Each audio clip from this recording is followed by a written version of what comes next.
Hello, everybody. Hi. Just give me a second while I set this up.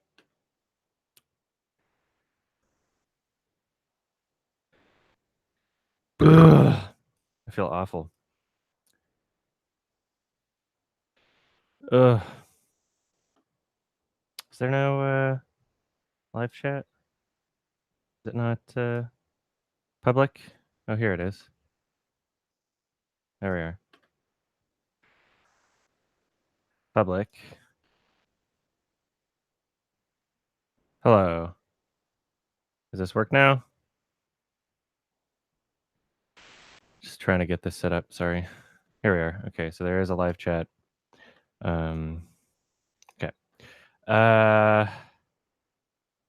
gonna put this link so I can send the invites.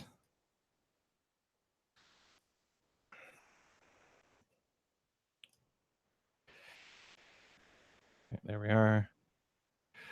And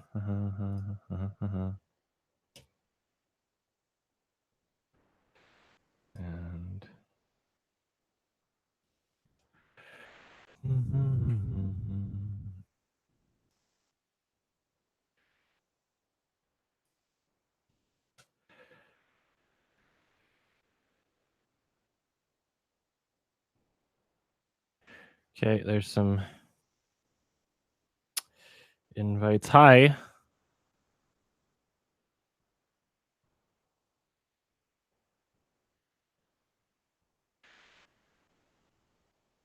Okay, just sending it on the Patreon now.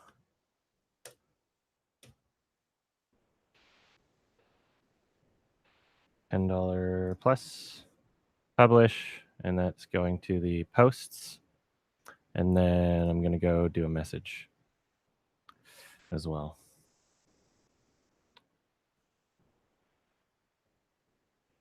Okay. Message. Oh shit. How do I do this? They changed it. Excuse me.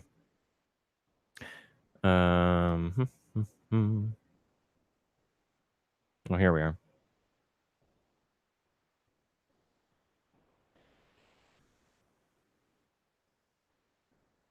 Send message. All right.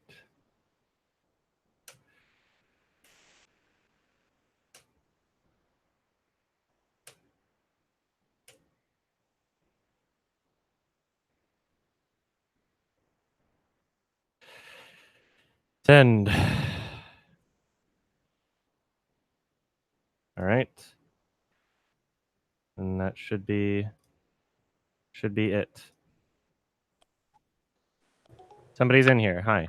Hello. Hello. How are you? I'm good. All right. Good, good. I just showed one of my friends Hereditary last night. Nice. Hey. Is that out on Blu-ray yet?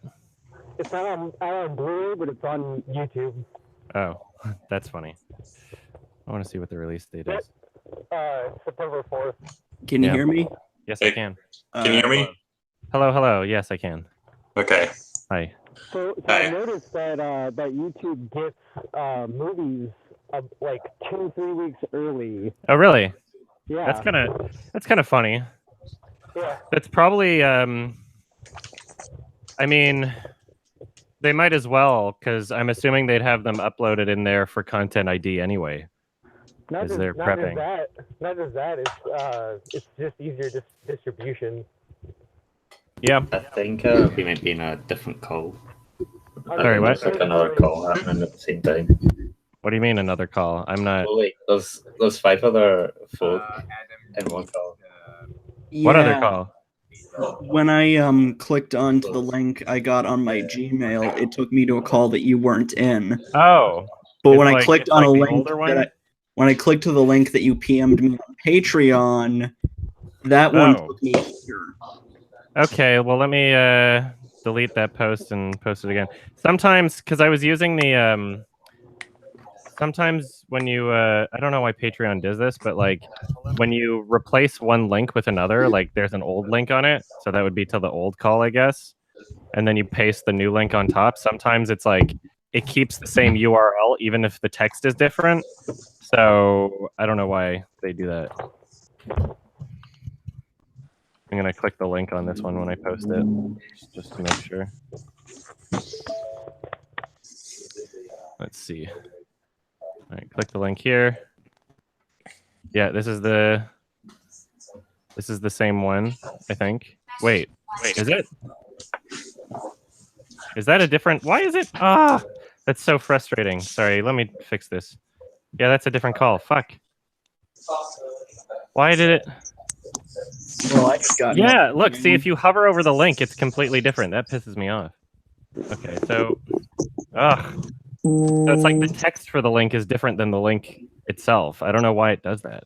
I've got some bad news then. That means time travel is possible and alternative parallel lines exist, and you are probably recording in a different timeline. Yeah. There's 2 IMSs now confirmed. The other one is in the Berenstein. Why did they do that? Oh my god. The other one is I in have the to dark fix net. this. Oh, that sucks so much. Like when you click on it, it's a different link than what it actually says it is. Let me fix this real quick. Oh my god. Sorry. We can talk while I'm doing this, I guess. What did you think of the Teen Titans Go movie that came out? I didn't watch it. Oh, Why would you? I don't know. I thought. Well, he watched Slender Man. Yeah. Yeah. Yeah, to be fair. I have heard that the Teen Titans Go movie is actually somewhat decent. Yeah, that's what I heard as well. I'm not like invested in the series or anything. So. I'd rather see that other one, you know. Fuck Batman. Yeah, let's try this one more time. Did you say you'd rather fuck Batman? Oh, Yes. Oh yes. Sure. Why not? Oh, no, Sure. So has anyone seen Christopher Robin? No, I don't really want My to. sister wanted to see it.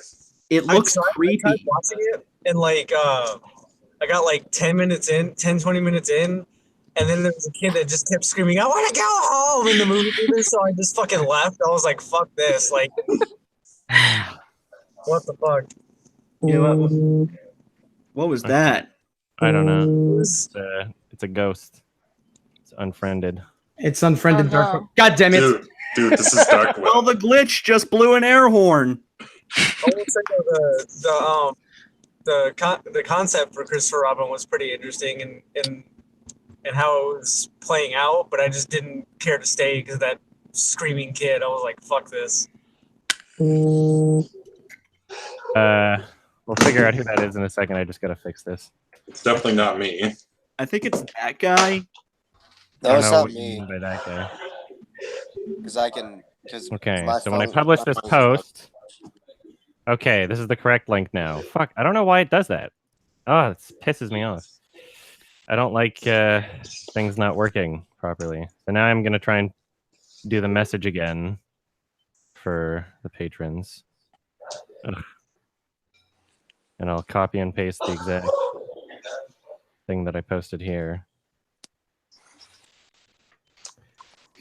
I also saw Black Klansman. Oh yeah, I wanted decent. to talk about that. What'd you think of it? It was, well, I went to see it because my family wanted to watch it, something like that, and plus I was leaving for college the day after anyway, so why not? Yeah. I think I remember giving it an 8 on IMDb when my parents asked me, "Hey, what my rating was," and they were like 10 and 10. When I say 8, I was like, "Oh, why isn't it a 10?" And I'm just like, I don't know, because for me, it takes me a while to develop my thoughts down. Just because if I try to explain my feelings, especially with a film like this, it comes off as unintentionally racist or something like that. Yeah. Yeah, you got to be more careful when there's like, important politics behind a film, I guess. Yeah. I feel like I'm in the clear, though. I can criticize those kind of movies because, like, out of all of the major film reviewers on YouTube, I'm pretty sure my top 10 lists include more foreign films than any other. So, Yeah. like, it's pretty obvious that I'm not discriminating against the movie because of its the race of its cast members, but because Like of the quality of the film. My biggest problem with Black Klansman was one particular character and how No spoilers. I'm not gonna say any spoilers and how the ending was handled. I'm just gonna leave it at that. Sure. So I saw Funny Games on your recommendation. Which Adam. one? The 2007 one. Mm-hmm. It was fantastic. I loved it. Mm-hmm. Yeah, I really like it. That would be the one to watch. I think it's better than the original. Have you seen the Life is Strange 2 trailer yet, Adam? Yeah, it's. I don't know. I'll give it a chance. It's just. I think it's funny how pissed off people are getting because it's not Max and Chloe, even though the developers made it really clear that their story was over. Life is Strange is the 13 Reasons Why of video games. Good. In a I way, think both of them are Ella Cash. no. Life is Strange. Sorry. Maybe they have an opportunity to make the series not as bad. You know. I hope so. Because I mean, like, a lot of it had to do with the insufferable characters. It was pretty stupid overall.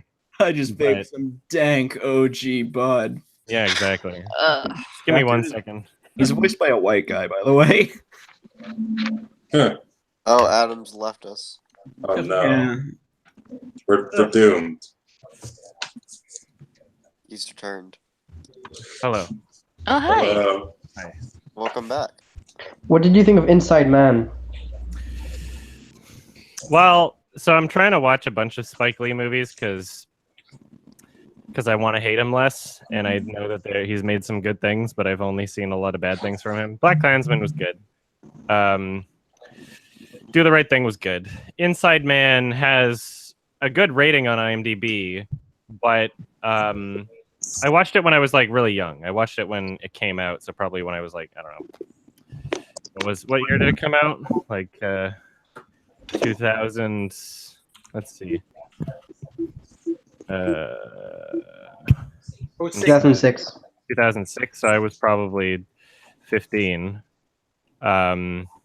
So I watched it then, and I didn't really think much of it. It was like, oh wow, what a twist at the end, kind of thing. Like, it was when Shyamalan was popular, also. And watching it again now, it's just like it's kind of bad. It's kind of not good. It's all of the scenes with Denzel Washington and Jodie Foster, like all of the scenes that aren't actually taking place inside the bank are just so boring, and they're just there for padding. And it's like, come on, just move along. The music's really cheesy. Who's doing that? You should mute yourself. I think it's the Crimson. Yeah, it's the Crimson. Let's see. The Crimson strikes again. Crimson. The Crimson, Crimson Chin?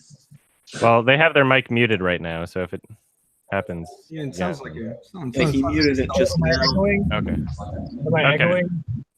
As long, yeah, just keep yourself muted unless you're talking, because there was a weird noise coming from what we think is probably your thing.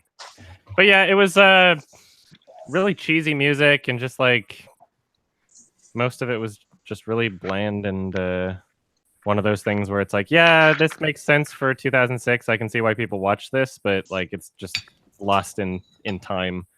No one's gonna remember it, sort of thing. It's not even considered like a great movie right now. No one talks about it anymore.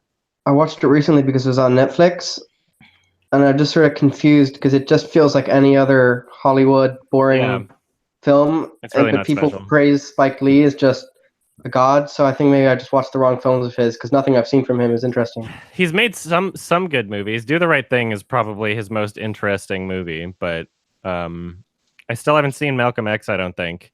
But that's like 3.5 hours long, and I'm not sure when I want to see it. Oof. And then beyond that, I'm not even sure what I would want to watch from him, because he's kind of just, he's a meh director. It really depends on the project he's working on. I don't think he's ever made anything that I would call like amazing. Meh. Meh. He's made movies that I would call good. I gotta see Rosemary's Baby. It's so good. I love Rosemary's Baby. I saw you gave it a 10. Yeah, that was my second watch. Oh, really? Yeah. Yeah, I need to see that considering how much it inspired Hereditary. Yeah, I think it's a better version of Hereditary, but without really trying to spoil anything, I guess.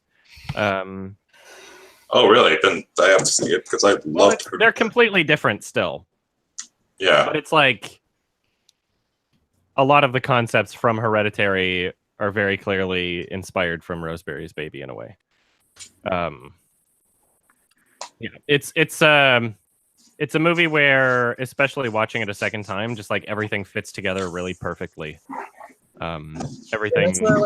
That's what I liked about Hereditary as well. Is on my second viewing, there was so much more that I saw and so much more that clicked into place. Yeah, Rosemary's Baby is one of those things. I'll have to pick up the Criterion for it. I only own 2 Criterion movies.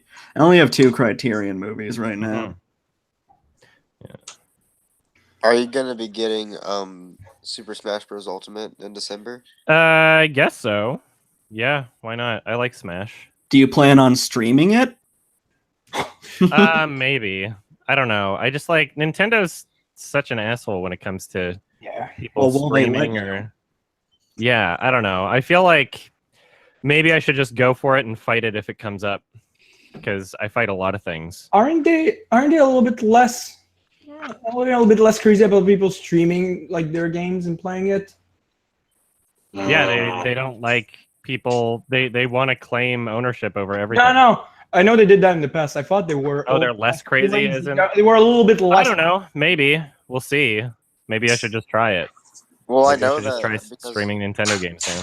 they started suing a bunch of emulation sites, and then one of the biggest ones, Emmy Paradise, got really scared that they're going to sue them next, so they shut down their whole. Well, it website. wasn't just like suing emulation sites is like, yeah, that's pointless, a stupid big company thing, but I can kind of see why they would do it. Not like I think it's a good idea, but what really irked me is like I have friends who have gaming channels, like popular gaming channels, and a few of them have shared with me like threatening legal letters from Nintendo of America being like, we will take down your entire channel and strike every video if you don't let us monetize this, or if you don't remove this video. And it's just like, it's so clearly fair use the way that they've their games. It's not even like the ones they were talking about weren't even like full playthroughs, and they weren't even like normal versions of the game, if that makes sense. I don't really want to give too much away because then it'll be obvious who I'm talking about. But so I watched Old Boy, like the original. Good. Yeah, as well as the other films in the Vengeance trilogy. Yeah, I still haven't seen Sympathy for Mr. Vengeance. Oh, really? I only saw Lady Vengeance once a long time ago.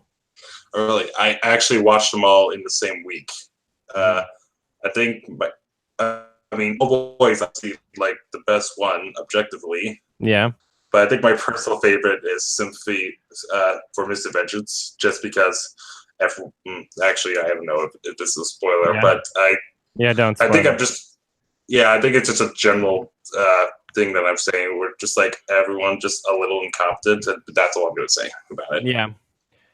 I was watching some interview footage with Park Chan-wook, and he was saying that Mr. Vengeance is his favorite, but he was kind of justifying that by saying it's like, because it wasn't as successful as Old Boy. And perhaps if Old Boy wasn't as successful, then it would be my favorite, which is a kind of funny way of looking at it, I guess. Yeah.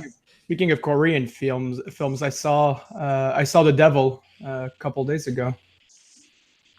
It's good. I really like that movie. Yeah, it's definitely it's not for the faint of heart. That goes without saying.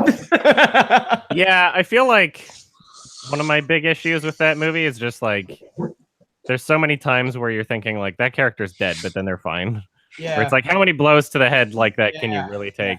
And that happens a lot in the movie. Like it's just like, oh, you're fine, I guess. Yeah, I don't want to give any spoiler, but there's a character of a certain older age in the movie that I was certain he was fucked at some point in the movie, and then They have too many of those. Like, It's like the character's not dead for some reason. I guess everyone in Korean is super resilient to blows to the head. Have you ever seen the Shyamalan movie Devil? Yeah, he wrote the story and produced it, but he didn't direct it. All I remember from that movie is the scene with that one guy falling down the building and landing into a trash can while the janitor is just like in focus while he just like falls down to his death. The best scene in that movie. I hope you're gonna say the toast scene. Yeah, the best scene in that movie is when some guy spreads jelly on a piece of toast, throws it in the air, it lands on the ground, and he's like, the devil is around when it falls jelly side down. I forgot about that scene. Oh my god. I haven't seen that movie in a while. That was just a really stupid movie. That's amazing. Yeah. That was like at the cusp of people hating Shyamalan. That was like right when people were like, I'm sick of your shit. So Brett cuts those last Stop putting your name on things. I am not a coward anymore. Did someone leave? Because I was just spamming try again. I think someone just left. Yeah, I was just spamming try again. Yeah, sorry about that. It's fine. Like it's my the fault. URL was literally what it should have been, but it directed to the old one. Like you hover over it, and you hover over it. Okay. And it showed like in the preview URL thing at the bottom left corner. It's like that's the old link, even though it clearly says it's the new link. I don't know why. Just sometimes on Patreon, when you like delete something and then on the same line paste something again, it'll be like, oh yeah, we'll link to what used to be there, even though you just pasted a new link. It That's didn't stupid. do that, but that could be because I'm on mobile. Yeah, I'm not actually sure what you're talking about. I was just late. Stupid. That's It's all. happened a few times. Oh, okay.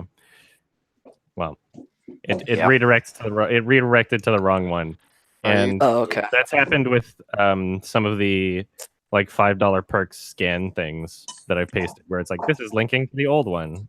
It's really annoying. Are you gonna go see the Happytime Murders? Nope. What? I don't think I have to even see it to like know that it's a big piece of shit, and I don't think I have to make a video about it to know for other people to know it's a big piece of shit. It's just one of those things where it's like I don't even want to support it. It's like Sausage Party, where it's like I already know that you're not going to be able to fill up an entire feature film's worth of shocking people by just being like, oh wow, isn't this traditionally child-friendly medium so crazy when we're really edgy the whole time? Like, it looks stupid. It looks awful. But I will see that other Melissa McCarthy movie at TIFF if I can get tickets for it. Oh, you're talking about Can You Ever Forgive Me, right? Yeah. I'm excited to see a movie with Melissa McCarthy in it where she might not do a bad job. Like, that sounds really exciting to me. I'm really curious about that. I thought Spy was okay. Well, Are you gonna go I'm not even going to watch that. Bumblebee? The what? Bumblebee. The new Transformers movie? Oh, no. No, of course not. Why? I'm not gonna watch it. Yeah, Adam? No, I mean, why would you watch it? Yeah. I don't think Adam has done a review of any Transformers film. Good, I guess. Yeah. What's the point? I mean, why would you? When I stopped watching after 2, I think. I stopped watching at 3 because that made me pissed. Same. 2 was just so horrendous. I would argue that 3 is actually worse. I have not seen any of them. 2009, and I started my review channel in 2010, so that makes sense that I didn't review any of them. P.S. I forget. Is it Martin? Your microphone? Oh wait, not. Maybe it's Rowan. Somebody's microphone's a little quiet. It might be the Crimson. Yeah, it was the Crimson earlier. Crimson. Yeah. So if people are talking over you, it's because we can barely hear you. Just FYI. Yeah. Yeah. Very, very quiet. But I mean, we can hear you if we try to listen, but just don't be surprised if people can't. I have a question. Yes. Have you seen the A Simple Favor trailer, the new Paul Feig movie? I don't know what that is. It's the new Paul Feig movie. And, I don't like Paul Feig. No, something in the trailer, I think I literally cringed physically on my face when I saw the trailer. Does the film have Melissa McCarthy in it? No, it doesn't. What it has during the trailer is a line that says, from the darker side of Paul Feig. From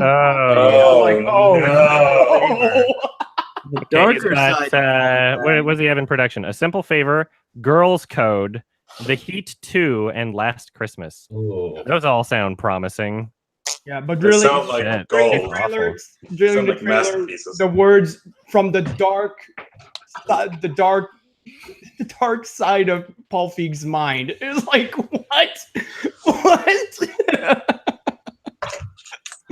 Okay, let's see. Are Anna you- Kendrick. She's only ever been in bad movies except Up in the Air. I can be your angel, or your devil. Ah. Talk to you guys later. All right. See ya. Okay, Thank you for joining. Bye. Yeah, I don't know. I don't know what I would expect from a dark side of Paul Feig. Yeah. Anna Kendrick was Hello. also Scott Pilgrim. Was she? I don't remember. She was? He was his sister. Oh, Yeah. now I Oh remember. yeah. So she's And- been in 2 good movies then. And it wasn't great, but the Max Landis Mr. Right film was pretty good. It wasn't great, but it was all right. She's in that. Yeah, I didn't think it was great, despite being friends with Max. I didn't think that the script was the worst part of it. I thought that it was just poorly directed. I didn't think it was very well presented. No. So, oh shoot, what is I gonna say? How was the movie that he wrote and directed? Wait, who? Which one? What was that? Me, him, her, I think. Oh, it was all right. It was kind of. I like about his stuff that it shows his personality, and it's like his movies are very him. But he has yet to really, really wow me. So far, I think Chronicle is my favorite, and also I enjoyed Dirk Gently. I did enjoy Dirk Gently. I haven't finished it. Chronicle. I haven't seen it in a while though. I've seen it like the day it was open in back when I was in 8th grade, and I only remember like little bits and pieces, like not even just like I remember frames from that movie. And I think I remember it well enough in terms of the of everything that happened in it. It's a pretty good film. Yeah, I thought it was, pretty good. Pretty good. alright. Yeah. It was. Man, Curb's getting a season 10. Wait, what? Curb Your Enthusiasm? It's getting a season 10. That's what I heard last time I checked. Hold on one second. It's death. I think it's season 13. Oh, sorry, I'm thinking it's Always Sunny. No, never mind. Yeah, which is coming back pretty soon. It's the final season, right? What? It better I think not. it's the final one. A minute. I just gotta use the one. Because they're now tied for longest running live action American sitcom. I hope that's not the case. They can do a whole lot with that show. Let's see.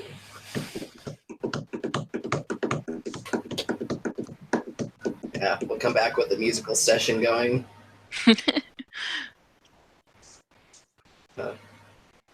Oh gosh, that icon's making me want to watch Fantastic Mr. Fox now. Good. I Oh got the yeah, I saw it Criterion recently. for that.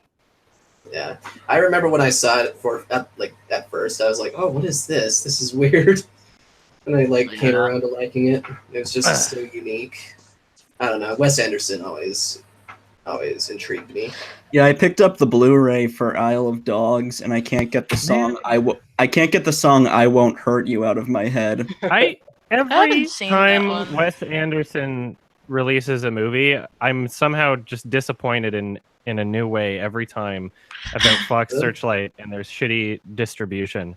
I want a 4K Blu-ray of Isle of Dogs. It's not even 4K on iTunes. What is your deal? Why aren't you For a releasing second. in 4K? What's your fucking deal, Fox Searchlight? For a second, I thought you were disappointed with Wes Anderson. No, I himself. like the movie. Oh. I Your just think, I phrasing wish was a little odd. The distribution companies are the real enemy here. There's if he was with somebody else, they would have released it 4K. I feel Fox Searchlight is just they treat him like shit. His movies would be so much more successful if he just jumped ship and went somewhere else. Yeah, you could probably start his own independent Yeah. I don't know. Like, why not release it on iTunes in 4K? You know? Yeah. Why not? Yeah, no kidding. Well, now Bender has joined us for the Hangout. Hey. Hello. Hi. Bender. It's my shiny metal ass. Hi, Disenchantment was really disappointing. Oh yeah, it was. The first few episodes. I tweet. I just stopped watching it. It wasn't very funny at all. Yeah, I had a friend I was talking to yesterday about it, and he was just like, I made it like 5 episodes in and realized that the past 3 episodes I was just looking at my phone. He said, and I felt the same way, but I didn't bother to watch as far. I made it to like the end of episode 2 before I was just like, this is not good. It's not well written. It's not funny. It's nothing special. Yeah, it's just kind of disappointing. And if it wasn't Matt Groening, I feel like people wouldn't be defending it as much. Because I feel like people would just want to give him a chance because it's like Simpsons and Futurama, but it's like it's really just not special. The only reason I watch it. The waste of Eric Andre. Wayne 1909 Isle of Dogs does not have a 4K Blu-ray release. I don't care what Blu-ray.com says. It's not real. I don't care if there's a listing on Amazon Australia and Amazon UK. They're not real. They were made because people expected there would be a 4K release, but there isn't. There isn't one. So go check again because it's not real. And I've checked. And that's why I'm angry about it. What is real? Oh, I don't know if it's old news, but I did play the Telltale Walking Dead final season. Oh yeah. Yeah, really loving it so far. Final season. Yeah. When was that made? Is that the 3rd or the 4th? Like now. The 4th.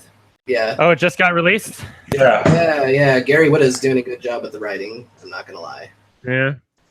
Did you like the first ones though? The first 2 I liked. The third one was meh. I didn't like the first 2 at all. So. Really? Ah. Yeah. I really like to be Telltale stupid. games. I just quit the 3rd one. The 3rd one was like, legitimately awful. The only Telltale game I kind of liked was The Wolf Among Us. I know. Oh yeah. Yeah, I liked that. That was fun. I still have yet to play that. I want to see. I forget. There's a project that they're working on that I might have to get, and I'm trying to remember what it is. What is this noise? Who is doing that? Noise. I think it's Pigu, it's your fan behind you that's making that noise. Usually the mic doesn't pick that up. Let me go. Yeah. You can just like mute yourself until you're talking. Also. Yeah. Just keep yourself muted and then unmute yourself whenever you want to talk and just keep yourself I muted. hope it's not too noisy on my end. Okay. Is that better? I think the Borderlands Telltale games were pretty good. Yeah, I like those. Those were fun. I've never been a Borderlands fan. I used to like it, and I used to deny that there were plot holes until like I was older, and I was like, gosh, this game is so shitty, like in terms of the story. Like, I don't know. My biggest complaint was like, so if Handsome Jack died, why didn't he, regenerate? Like spoilers. Oh Yeah. no. Oh, I'm sorry for the spoilers from a game that was made in 2012. Yeah. Still trying not to do spoilers. Not that long ago. It's only 6 years. I never would have thought the bad guy would die. Yeah. I'm trying to remember. There was like something. Batman. There's some news of Telltale working on something that I was almost excited for, but maybe I dreamed it and it's not real. They are downscaling their studio in terms of people. I think that was the news that came out at the beginning of the year because it just hasn't been as successful as all their new games are just really bad. Boring. Their upcoming projects is Game of Thrones Season 2 and something about Mr. Robot. I don't know. I might be wrong. Oh, I don't know. Wait, what? Who did a demo for the 3rd Borderlands game? I know that. Like the Good Doctor Telltale series. Oof. I quit the Batman one when I realized that no matter what you do, you still win. You don't need to press any buttons, and the character just automatically wins. Telltale games are kind of like that. The older ones, not so much. I failed once or twice because I had to look away in the older ones. This one just totally automatically plays it for you. That kind of makes Among Us doesn't do that. Yeah, it kind of makes me think of stuff like, I don't know, Beyond Two Souls, where no matter what you do, you can't. Oh, that game was funny. That game was fun. Yeah, that game was ridiculous. Have you guys seen the X500 animation trailer? I don't know what that is. It's like where they super scale the animations and. Oh yeah. Oh, you've seen the one of the Heavy Rain. Yeah, Heavy Rain. Like 500%. Yeah. 500%. Yeah. Facial expressions animation. Yeah, the thing that got me though in the Beyond Two Souls one was where you see the police officers chasing after her in T poses. Wait, what? Are you serious? I don't know why. I'm serious. I don't know why, but T poses get me every time I see them. It's just like this bizarre. Yeah, there was this really bad game. It was pretty infamous. I think it was from 2011 called Ride to Hell. Oh, Retribution. Thank you for With, the there was a cutscene with this black bartender lady who had a big afro, and the entire time she's talking, you can see a second model of her T-posing in the corner the entire time. Man, I wanted to get that game, but they removed it from Steam. You can play it. I think it's on like Xbox. I don't have an Xbox. Oh, and let's not forget about the moments where you beat up a bunch of biker games to save a woman and then immediately have fully clothed sex with her. Yeah, and it doesn't change facial expression. It's like a sex doll. Even my writing isn't that bad. Gosh. And there's like no sound effects.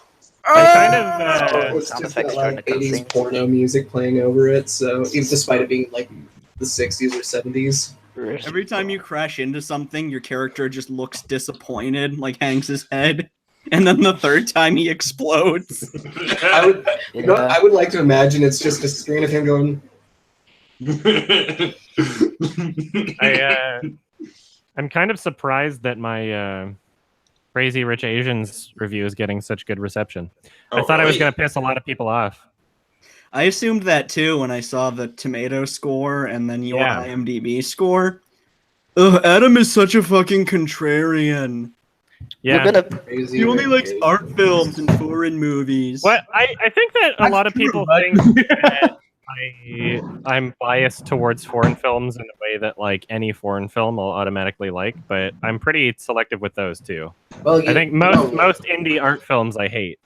Oh, like that one Russian film that you saw to go see The Trojan Horse? I wouldn't say that it's a bad no. No, I think it started with an A. Ica? Ica, yeah, Ica, that's the one. Yeah, that wasn't very good. Is She every won Bella Best Actress Tarr at Cannes, and she was the worst part. Is every Bella Tarr film you've seen bad? Because I've only seen one. Only the Turn Horse. Yeah. Because things like Worst Micro Chronicles and Santan something, they look pretty good. Yeah, you know what? I feel like what happened with The Turin Horse is the same thing that happened with the newest Abbas Kiarostami film. Yeah, 24 Frames, where it's like loved and respected director that everybody appreciates and puts on a huge pedestal, and then the last movie that they make while they were dying is just like kind of all right, but people don't want to admit it.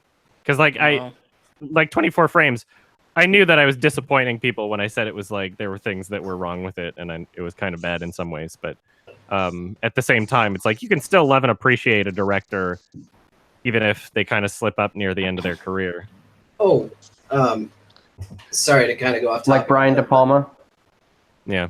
Yeah, I have to ask you, and I don't know if you've ever given your opinion on Senua, but how are you enjoying it so far? On what? Senua, Hellblade.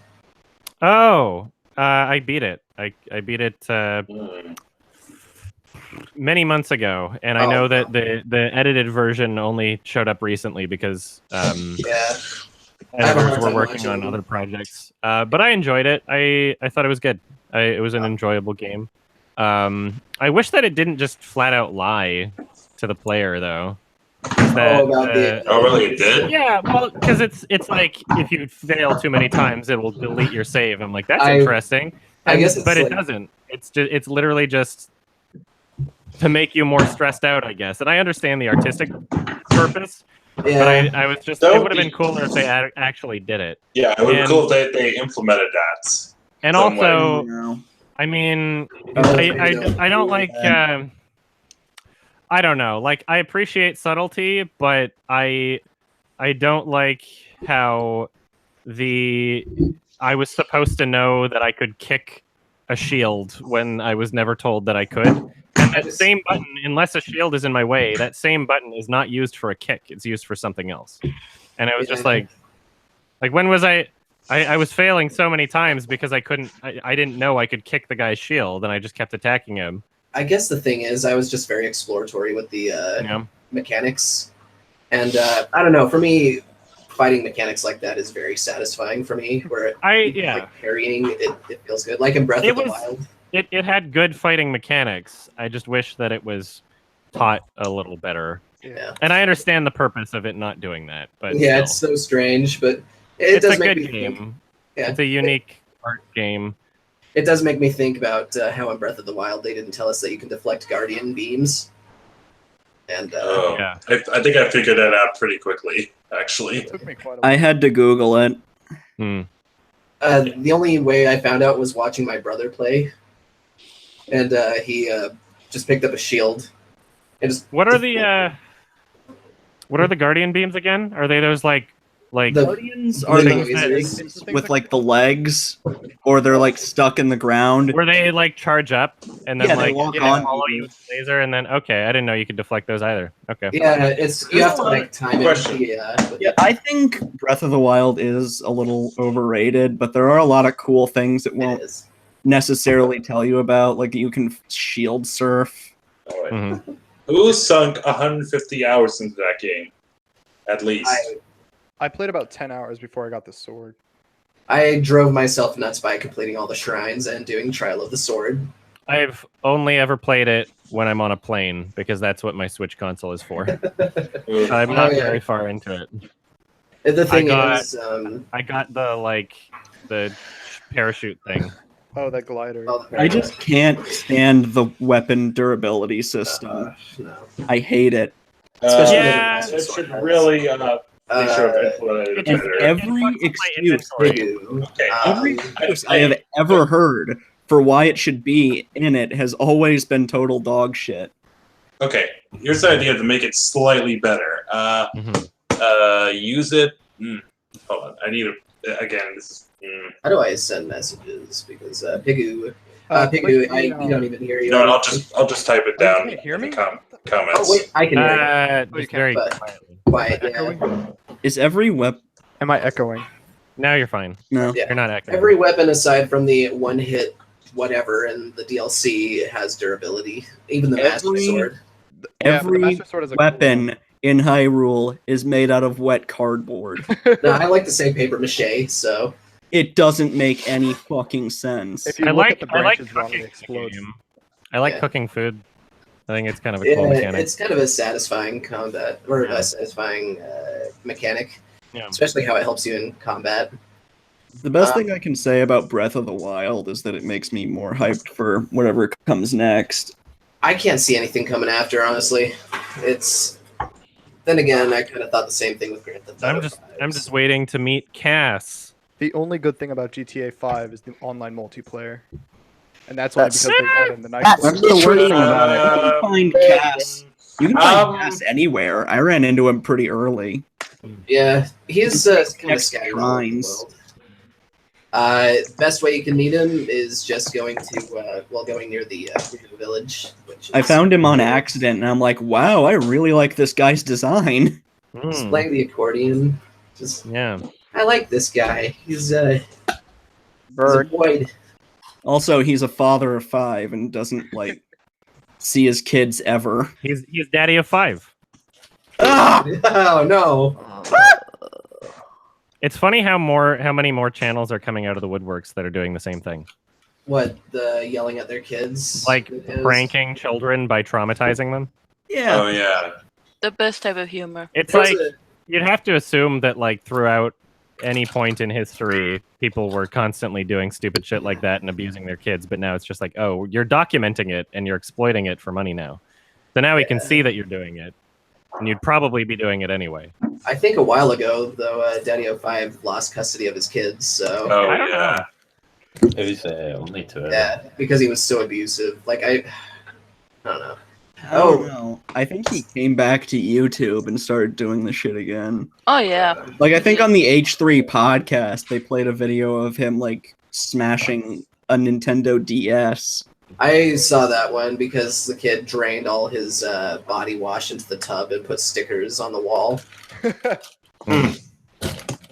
If that were my kids, I would just be like, hey, don't do that. That's a very extreme punishment. I don't want kids ever. Yeah. Same. I don't know. My mom kind of raised me on the idea of having grandkids, and it's like, I guess I'll have kids. I am gladly participating in white genocide. Oh man. I have friends. Well, I have like one close friend that has 2 kids now, and he's my age, and the kids are like 1.5 and 2.5.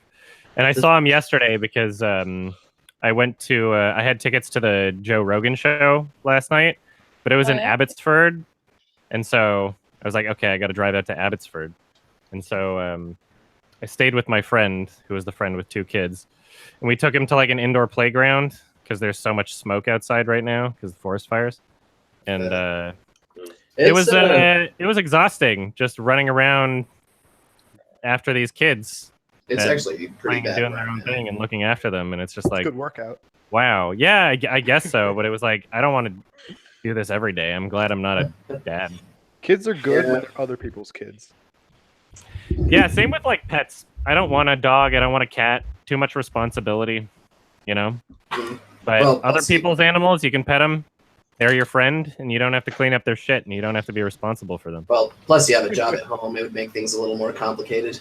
I guess so. I would rather own a pet with a job at home than own a pet and be away from it all the time. I would rather, if I were to own a pet, I would rather be in a situation where I can properly take care of it and it not be neglected in any way. I mean, that's what pets are for. But I don't want the responsibility. It's just not interesting. Like big dogs are good for that situation. They just kind of stand by idly. Small dogs aren't even real dogs. No. They're rats. Toys. They're toys. They're babies. I love my small dogs. Yeah. Small dogs always freak out at my puppy and scare it. I have a Shih Tzu, and I think she may be retarded. Shih Tzus are mean. Chihuahuas. My Shih Tzu is not mean at all. You're mean too, your Shih Tzu. The thing is, I've come to love Labradors because they're friendly and they're kind of independent if you let them. Yeah, just every animal's a handful, you know. Yeah, I'm just not true. interested in all that responsibility because it's At like this in the point- same way that I'm not interested in having a kid. It's like, okay, if I'm gonna do it right, and if I'm gonna give them like a good life, then you have to set aside a lot of time and effort and money and responsibility. You know, and it's like I'm working on my own shit, and you could call it selfish, but I'm really interested in getting my own life off the ground. Yeah, You know? that's true. I'm not interested in Like, taking at this care point- of something else. At this point, a goldfish is beyond your interests. So I don't even want a goldfish. I don't even want plants. You know, like my mom keeps trying to get me to take care of plants, and I keep like neglecting them, and I feel really bad. I mean, you could be like Leon from Leon the Professional. I don't remember what he did. I haven't seen that movie in a long time. He would always water one plant, like constantly. Oh yeah. To the point where in the final shootout, he gave the plant to the girl so she could escape, so the plant wouldn't die.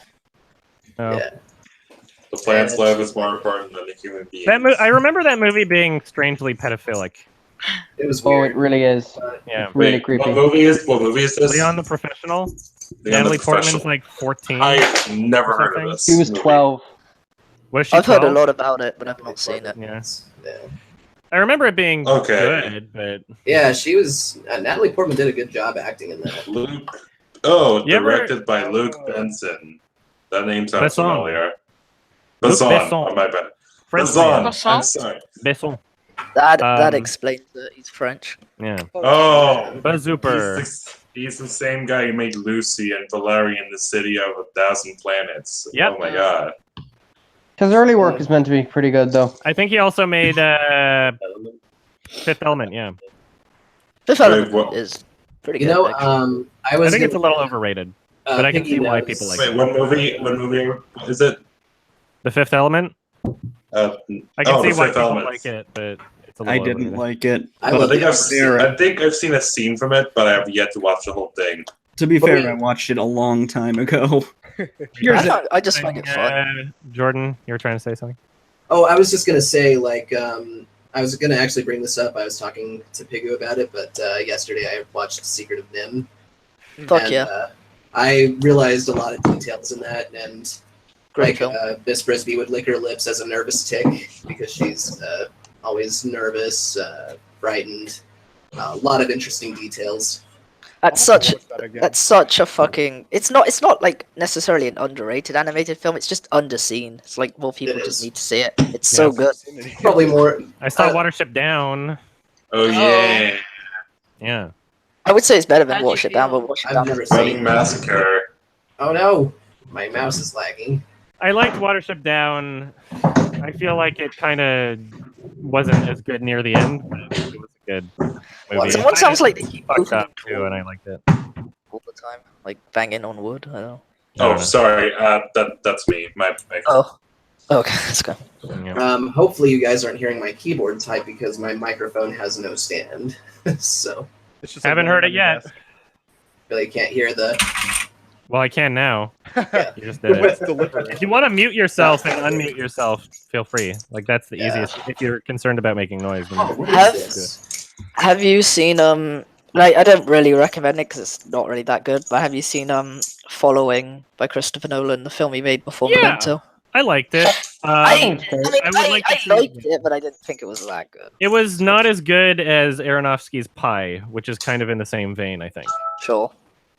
I liked Pi better. But I would like to see Following again because I only saw it when I was younger. So, right. It's a good first indie black and white movie, you know. Sure. And then leading into Memento, it's like, okay, great, you've really improved. So this Watership Down, is it just about rabbits or something? Yeah. Mm-hmm. It's like I think based off of a book. Yeah. And, it's meant to be very faithful to the book as well. Which it's pretty gruesome and disturbing, and a lot of children got traumatized from it because you see a movie with bunnies in it, and it's like, ooh, a kids movie. Yeah, and I guess in some ways it kind of was, but it was made at a time where like nobody thought twice about putting disturbing shit in kids movies. You know. Yeah. To be fair, people take their kids to Isle of Dogs in the UK. Isle of Dogs isn't nearly as bad as yeah, but it's one of those things where it's just like, oh, there are cute animals in it. It must be safe for kids. The thing is, when I have kids, I do not want to show them YouTube because of all the crap that's on there. I'm interested in where Xavier's going. What's happening here? He's giving us a house tour. Yeah, give us your house tour, man. I'm looking to purchase an Xavier's. Recycling trash can. Xavier Dolan. I'm just. This is a really old movie, The Matrix, but it's my dad's favorite movie. What would you? Whose favorite movie? System? My dad's. Oh. He watches The Matrix all the I time. love it. I think that it's a very important movie for its time. It revolutionized special effects. It's like completely unique and inspired a lot of other works. I think it's amazing, and it's not perfect. It's not like completely flawless, but I give it a 10 anyway. It's one of those things where it's like the music, the cinematography. It's like Keanu Reeves, like he's not an amazing actor, but like he fits in the role well enough where you don't feel anything from it. Like he fits his character so well. Like all the characters are very memorable and fun to watch, and it's one of those movies that it's like it's one of my favorites, and I love it so much. Yeah, what are your thoughts on considered? No, sorry. I was just going to ask, what kind of actor would Keanu Reeves be considered? A bad one? Oh, no, I mean like he's more of a Wouldn't it be Method, or am I thinking of the wrong kind of actor? Not Method. No, Method. I think he's just dependent on his roles. Like he can't play every character. Like, You well, know, John he Wick can was only amazing play because certain characters. I've Yeah. never He's seen pretty good in Neon Demon. Yeah. Hey, what are your thoughts on the Matrix sequels? I still love them, even though they're incredibly flawed and cheesy and kind of dumb. But I still love watching them. Sure. I don't feel like they're complete cash grabs, and I do appreciate to some extent the rest of the universe that they filled in. And I know that a lot of the times I criticize, like, why do you need to fill in all the gaps? I don't think they filled in every gap with it. I think that they really expanded upon the universe, and I like that. And I really love the Animatrix anthology film that came with it. I think that, like, in terms of like the lore and in terms of like a really good animated series of films, short films, it's one of the best. I can't think of a better anime anthology film than the Animatrix. Okay, hold on. What about that Halo anime? That was bad. Or in the House. Nah, that's old. Yeah. I saw like the first third of it and was like, oh, yuck. Yeah, it was not very good. Hey, Piggu. I'm not a big Halo fan. If you're using Sorry, we were talking about the Halo anime. What did you say? Oh, I was just saying, if you're Halo using a anime. mixer, you could probably turn it up. Oh, I'm not. This is literally as high as I can get the mic to go. Oh, really? I thought I saw an XLR coming out from the microphone. No. Floating Bean, I'm not going to help you with your argument with your It's friend. the best I could. What? Oh, what's Floating Bean. Somebody in the YouTube chat. Why would you help anyone with an argument? Yeah, argue for yourself. Yeah. And fight your own battles, man. So you probably Go sorry. ahead, Johnson. Or Booster. You probably already touched upon this, but I know you're making a quickie because you said you would. But Yeah, Black Klansman? yeah, Black Klansman. Yeah. Thoughts, I guess. I don't know. Just very general thoughts because I know you're putting. It was overall enjoyable. Had some pacing issues. I liked the presentation for the most part. There was one scene with a couple shots in it that I thought were poorly presented. And I liked the characters, although I wish I would have known more about the main character. I liked the score, although the one main theme played way too many times. It was a good score, but they overused it. The same song over and over. So Speaking of which, what would you say your favorite soundtrack for anything is? I already know the answer to this. Yeah, I think I do. Yeah. Fuck everybody. Wait, no. Soundtrack or score? Because you said soundtrack. Well, score. I mean, we mean the same thing because I was just talking about. Sure. Yeah, so. Have you ever seen the North Korean Lion King? No. What? What? The lion deer leader? Saber. I don't know if that's what it's called, but It's called, there's a character in it named Simba. And it's very strange. Characters like get drunk and get electrocuted to death, and the story is just all over the place. Okay, so it's called Simba King Powers. No. Simba King Lion. That's name. It's the Lion King for adults. It's Is that the new Disney one? Actually, yeah, it's what it's Disney. It's by the people that. It's by the same people that made those Titanic movies, the cartoons. Oh yeah, great. Oh yeah. The trilogy. Anyone remember the rapping dog? Titanic 2 back in action. So the one with the rapping dog was a whole new, separate thing. That's Italian. Oh really? That was a different director. Oh, yeah. There are two animated Titanic movies. Does that? Three if you include the sequel. Oh, Yeah, the fucking that one Atlantis. wasn't about Titanic, though. It was about Atlantis. Same characters though. Sometimes I wonder what it'd be like if I subjected myself to those atrocities. They're funny. You'd watch it Their and own weird wonder way. why the fuck you watch it. There's an alternate universe where they use those three films as torture. Oh yeah. Someone's asking what I'm most hyped for at TIFF, and I think probably Widows is what I'm most excited for. I want to see Sunset. Sunset Well, you know, I don't know much about it. It's just when a director makes one good movie, I'm excited to see the next, but I'm still skeptical. Whereas Steve McQueen has made 3 like 9 out of 10 movies, so it doesn't look very good though. Widows? Yeah. It doesn't. It looks not as much like a Steve McQueen movie as other things, but he's got so much star power behind him right now after winning, like, I think, did he win Best Director? He won Best Picture at least, and like 12 Years a Slave was huge at the Oscars. Like he's big deal now, right? So now when he makes a movie, this is at TIFF not because it's like an indie film in competition sort of thing. It's basically just like artful enough and corporate enough that they can do some sort of like promotion symbiotic relationship, which TIFF does a lot of those. Like they're screening the new Halloween movie and the new Predator movie at TIFF, right? Oh, really? Anyway, Widows. I keep wanting to call it Windows, but it's not. Widows.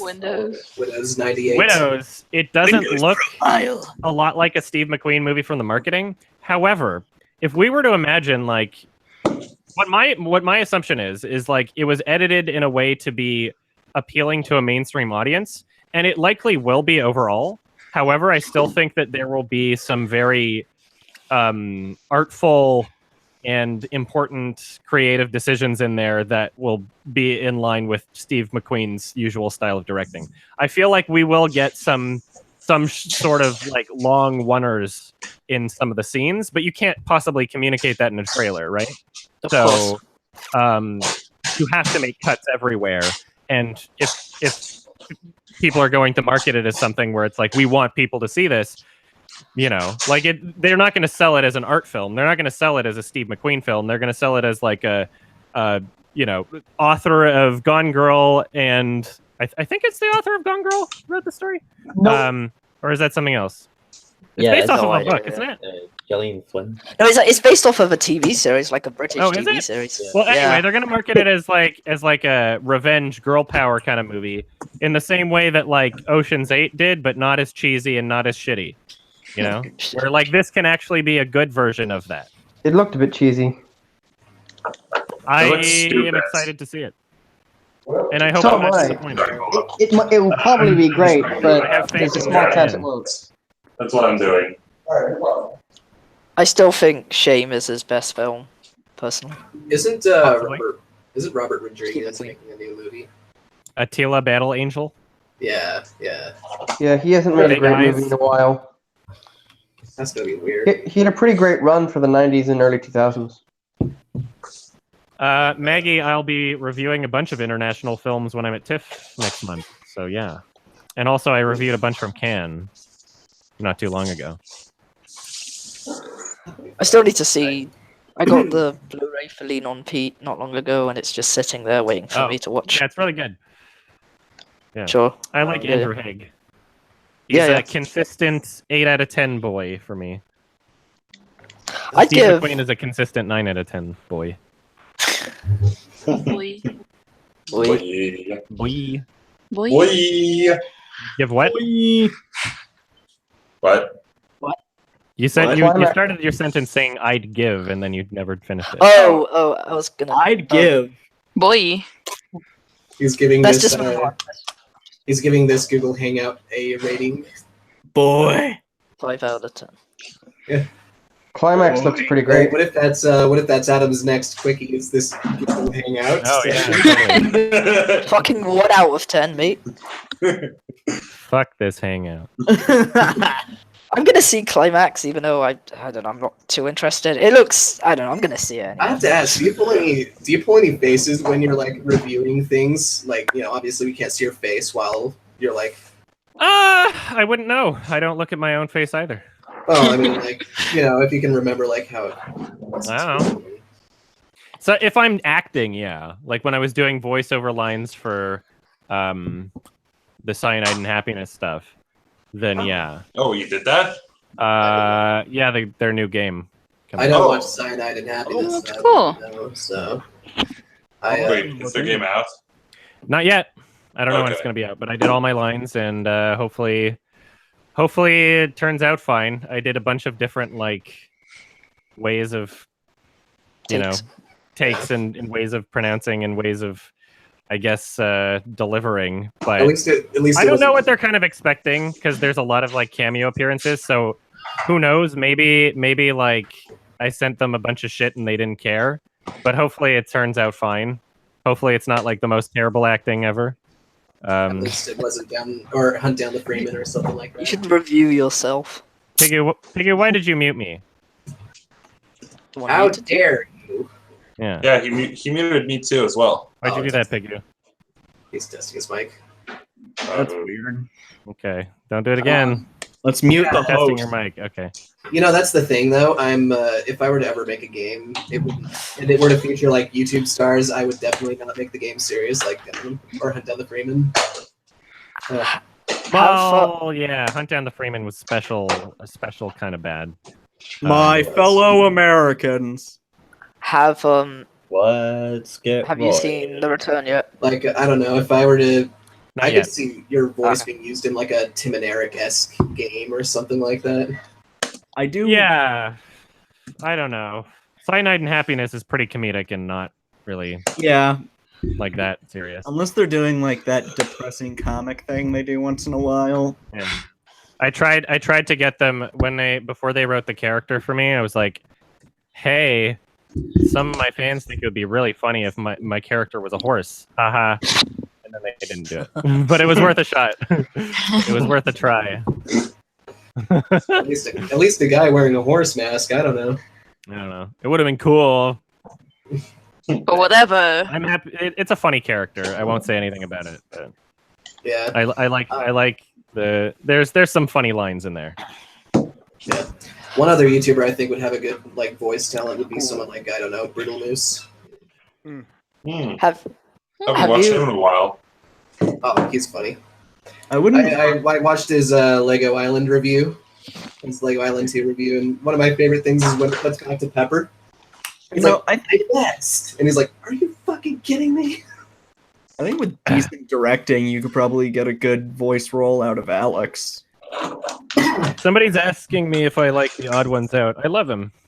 I met him at RTX, not this year, but last year. And I'm trying to get him to like come to a furry con with me, but he hasn't accepted that. Doesn't want to be seen. He can't admit it. I don't know. Like I don't mind. He's done other conventions, but he did like VidCon and RTX. But I don't mind the furry community, but I don't think I'd ever attend. There's good ones. There's good ones. I bring normies all the time, and they love it. Yeah. I was watching Down the Rabbit Hole with the whole furries thing. And yeah, that's a mixed bag of a video right there. That's it's funny to like see Down the rabbit hole. Get it? Yeah, it's funny. Yeah, I've seen that. It's funny that like there was so much. I liked the historical aspect of it, and to be like, oh, okay, this is where furries kind of came from, because I didn't really know that shit. And it was funny just seeing like all of the stupid drama involved in the community way back when, and I was like, oh yeah, I kind of remember, vaguely something about that. What was it called? Like furry conference? No, like that stupid. Like, we're not degenerates badge they gave themselves or something that just turned into people being the fire furries or something. Yeah, something to do with fire. Anyway, I think it's fine. I vaguely remember that. I'm like, oh, so that's what it was. And then I kind of wish that the video didn't just end on like on that though. Yeah, because I mean, like, there's a lot more to the fandom and a lot more to the history that is more relevant and new. Like Uncle Kage wasn't really mentioned. He plays some sort of role in the fandom and in a way, whether you like him or not. Like, it didn't really touch on anything like recent. Is it? Who's Uncle Kage? He runs Anthrocon, and he's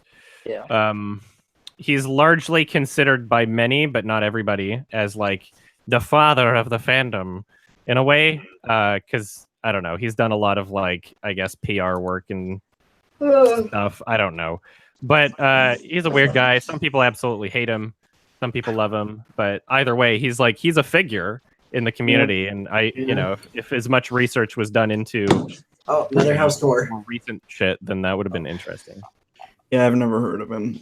You know, actually, it's kind of funny because speaking of down the rabbit hole, I did recently find out about Sonichu through that guy, and my gosh, he gives the autism spectrum a bad name. You found out about Sonichu through... Yeah, Yeah. What? And the thing is, it's kind of common knowledge on the internet.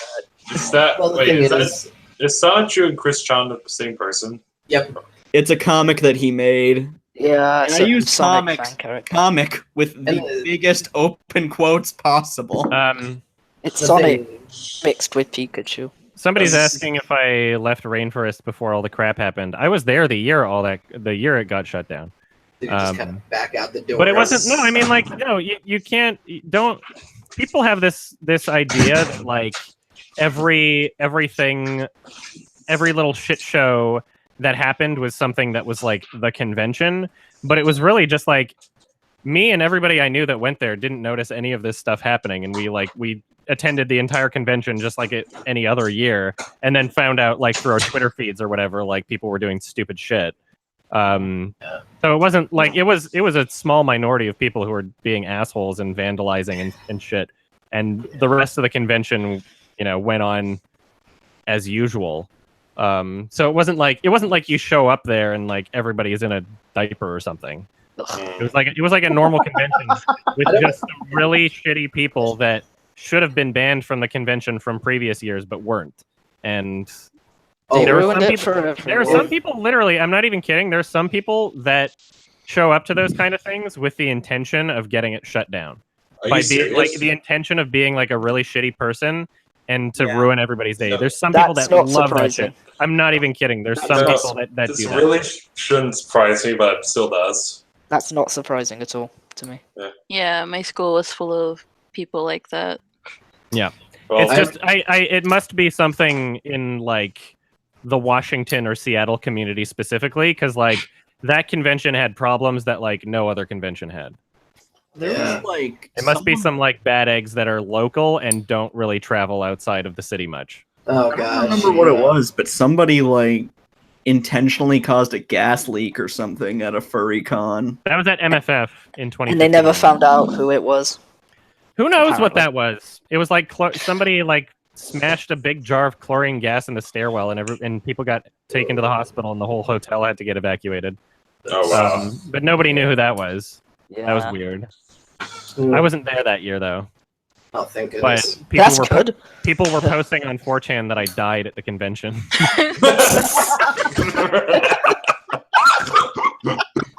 Okay, that's actually pretty funny. It was pretty funny. What would you have on your epitaph? He lived as he yiffed. R.I.P. Aggressively. I get like what? Oh, man. Have you ever? I mean, I guess not, but maybe. But have you ever thought about that? Like, what you would have written? What I would have on my tombstone? Yeah, I don't give it. I don't want a tombstone. I'm donating my body to like science. So I don't. You can just toss my skin in the river or whatever. I don't know. Mine would probably I just think, like funerals and tombstones. It's just it's a waste of money, and it's a waste of energy and space. And like you put all your family members through debt, and like I'm not interested in that. And the debt. If you want to have a ceremony where you're like, remember this guy, then sure. But otherwise, like we could be using like dead human bodies as fuel, and it would probably solve a lot of Soylent issues. Green. But Yeah, then Soylent there Green, would be there's the solution like right there. moral issues to go along with that I don't really give as much of a shit about, because it's like once you're dead, you don't give a shit about anything because you're dead. Nah, man, you'll be roasting in hell with all the other sinners or something. Like Probably, I'll be yiffing in hell. Yeah. Yeah. Do they have rainforest in hell? Yeah, I'll be right back. Just give me 1 second. The thing is I'm like, I don't openly share it with people like often, but I am Christian, so I do care what happens to my body. So, right. Well, I know. Yeah. I'd rather be cremated personally. So, Cremate me, Daddy. Yeah, you know what? If I were to choose my epitaph, though, I think it would be something really stupid and retarded, like "I wish I was a fish" or something really dumb like that. Or I don't know. What about remember licking doorknobs is illegal on other planets? I just like the idea. Because that was my quote in my 6th grade yearbook that I picked. You know, I'd probably make it something like, I don't know. Make it something funny so that when people visit, they don't feel like as bad because they'd be like, oh, he had a sense of humor. This would. Sorry. Bazinga. No. Okay, this would be my epitaph right here.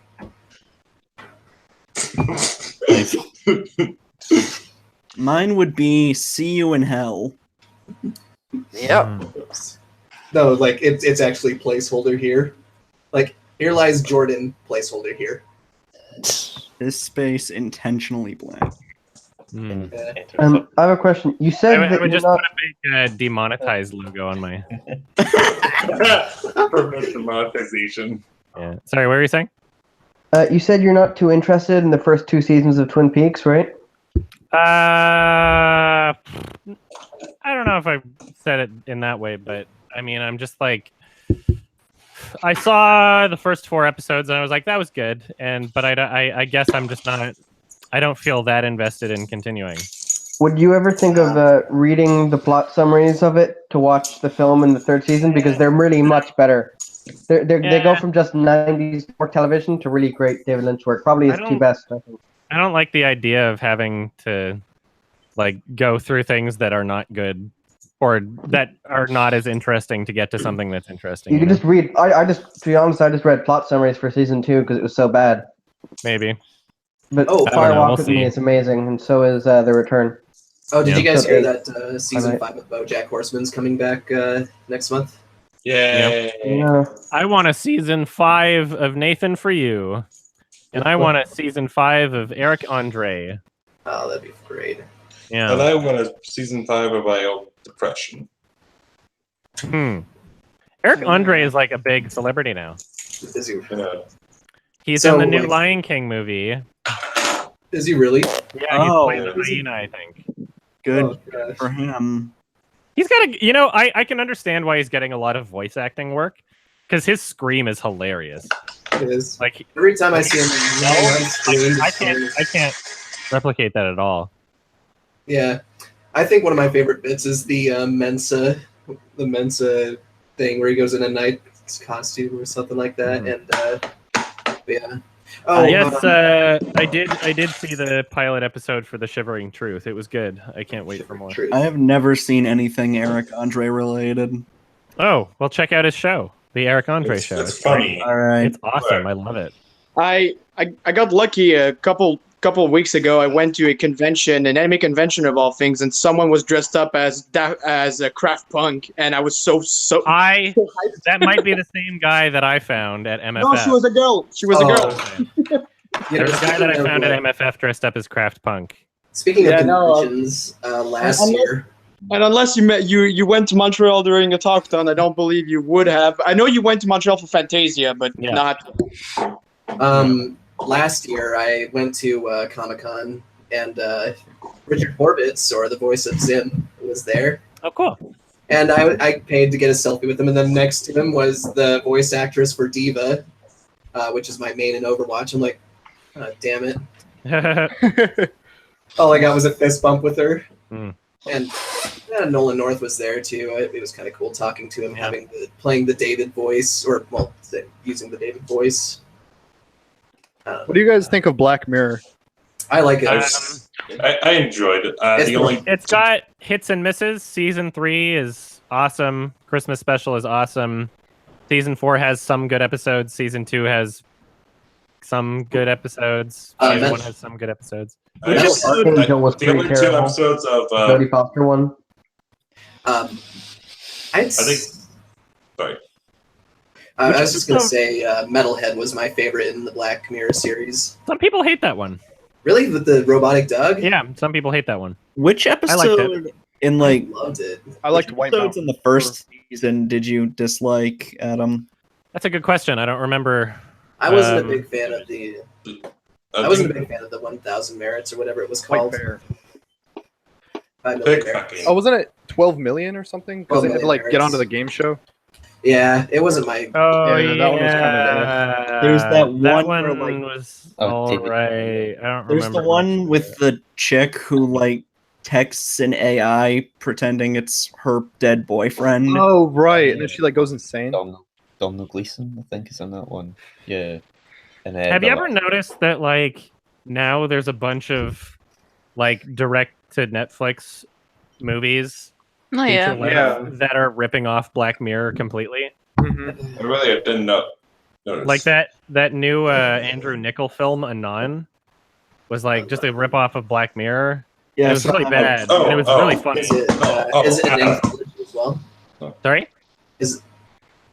I was just gonna ask if it was an anthology as well. No, it's literally just a full movie that could have been an hour-long episode sort of thing.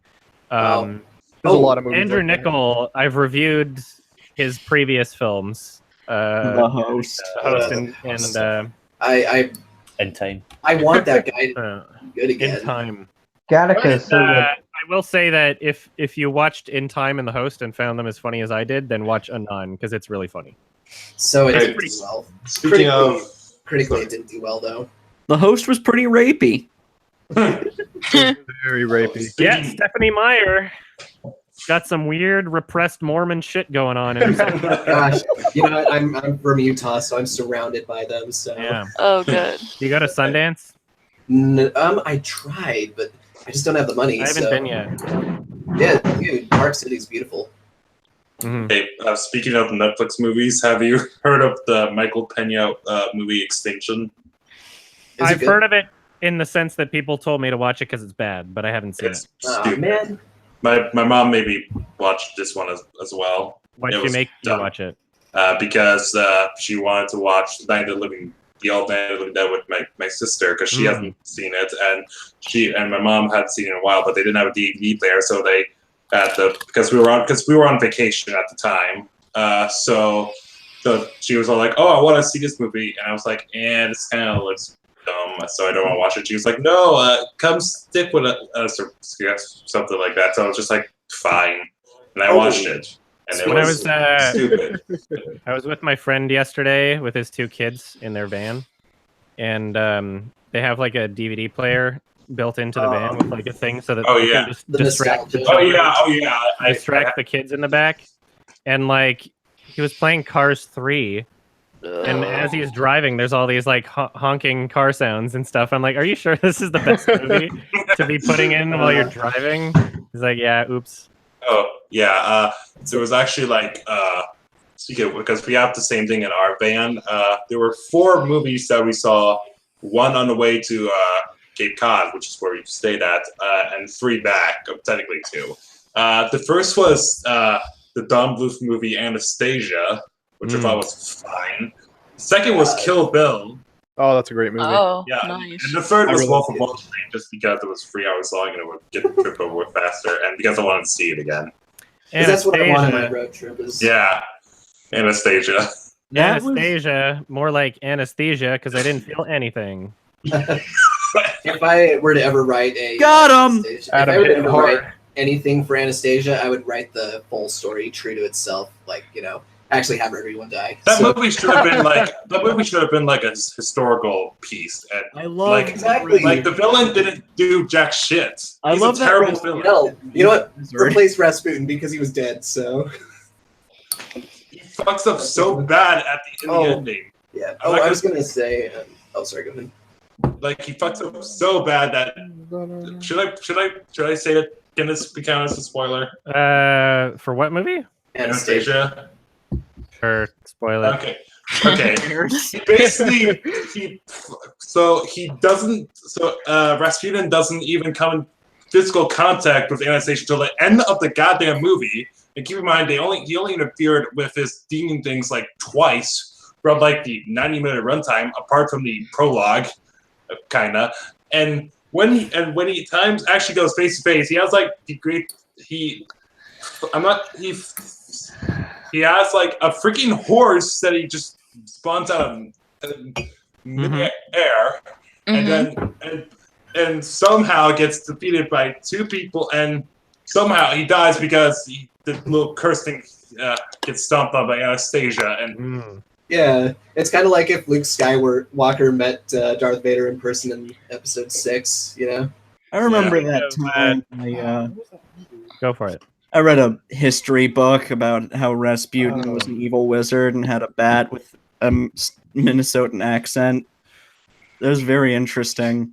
Speaking of Rasputin, the creator of Nanoland, Jamie Shannon, made a 13-minute short film about Rasputin with puppets. Oh, I was going to ask you about puppets. And I have not seen it yet. I don't know if it's available anywhere, but I'm planning on meeting up with him at TIFF and maybe doing an interview. All I can think of is that scene from Invader Zim. More puppets. Oh, you know what's really fucking funny is the creator Jamie Shannon is actually the voice of the little girl in Nanoland. You mean? And I want to get him. I want to get him to do that in the interview. Oh, that'll be amazing. Because I'm like, I don't know. His voice can't be that high all the time. I was gonna Just say, buy a Jack Russell. Just bring a Jack Russell Terrier with you. So. Oh, I should ask him for some like swag. I should ask him for like a Russer plushie. Fuck yeah. Yeah, do you have any merch? Yeah, like the next hangout, you have a Russer puppet just off screen. Should I talk to these people, Russer? I forgot it's cropped. Blue Sir, do you agree with the comment in YouTube chat from Film Spotting? Do you see it? YouTube chat? I don't know. Well, they're saying that I shouldn't watch the Criterion version of Stalker and I should watch the Kino version instead. The Criterion version is excellent. I don't know about the Kino version. Okay, they're saying. I just go with the Criterion version. Yeah. I don't think I've never had any issues with like the restoration process in Criterion movies. The Criterion version is excellent. Isn't the whole point of Criterion supposed to be the best version of whatever movie? Sometimes they fuck up. Yeah. The initial print of Code Unknown had like missing frames in it. Yeah, and I didn't even notice. Wow! I was like, oh. They gave me a extra one. They gave me a free reimbursed copy. Oh yes. I have a few like really shitty Blu-ray prints of like ones with mistakes in them that I've gotten replacements for that they didn't ask for the original back. I have the Blu-ray of Sunshine where you can't actually watch the film without the picture-in-picture video commentary. Oh yeah, you try watching the film and then like 10 minutes through it, like Danny Boyle pops up. Hi, welcome to my movie. Oh, I was gonna say, I watched Disenchantment, the new Matt Groening TV series. Yeah, I think we talked about that. It was okay. You know, I'm not gonna lie though. Anything that featured Elfo was spectacular, especially where they're hanging him from the. He was the best character, I think. Hi, my name is Elfo. Yeah, it wasn't enough to keep me watching. The only reason I watched that show is to point out the voices from the other Matt Groening shows. Groening. Oh, the best part about that. The best part about that hanging scene though was what the song they were singing with it though. The hangy dangly. Yeah, it was a boring show to me. Yeah, it care about it. Definitely could use a better start. Hopefully it starts to pick up. I wouldn't hold your breath. There's this one movie. I saw it on your IMDb, and you also mentioned it on Adam Plays. And I was just kind of curious. 1,000 Words. Oh, it's a terrible movie. What is that? It's so much. Never heard of it. What's his name? Eddie Murphy. Yeah. It's like Liar Liar, but it's not. And the plot is that he what noise is that? Someone's using their microwave, I think. It's not me. Right, well, the plot is that he's Eddie Murphy and he is an agent. He talks really fast, and then suddenly, who needs to be muted here? Alex. I'm gonna mute him. I think it's Please. his roommate. Okay. No, it's him. Is it? All right, Alex, you're muted. He's away anyway. Yeah, AFK. AFK. Eddie Murphy talks really fast, and he's an agent, and he's really pompous and full of himself. And then they're like, "Oh wow, there's this super guru out there, played by some Indian guy. I forget his name." And he's supposed to be kind of like a Deepak Chopra kind of character, where it's like, "Oh, these people are buying into his bullshit, and they love him, and he could sell out the stadium better than like U2 or whatever band can sell out stadiums." And so then he's like, I'm gonna sign a book deal with him because I'm so cool. So he like goes to one of his meditation things and pretends to be into it and is just like, "Oh, I saw the light," and then basically just swindles him into being like, "Yes, we'll sign a book deal, and I promise you that it's not going to be anything exploitative, and that I will follow your vision," and blah blah blah blah blah.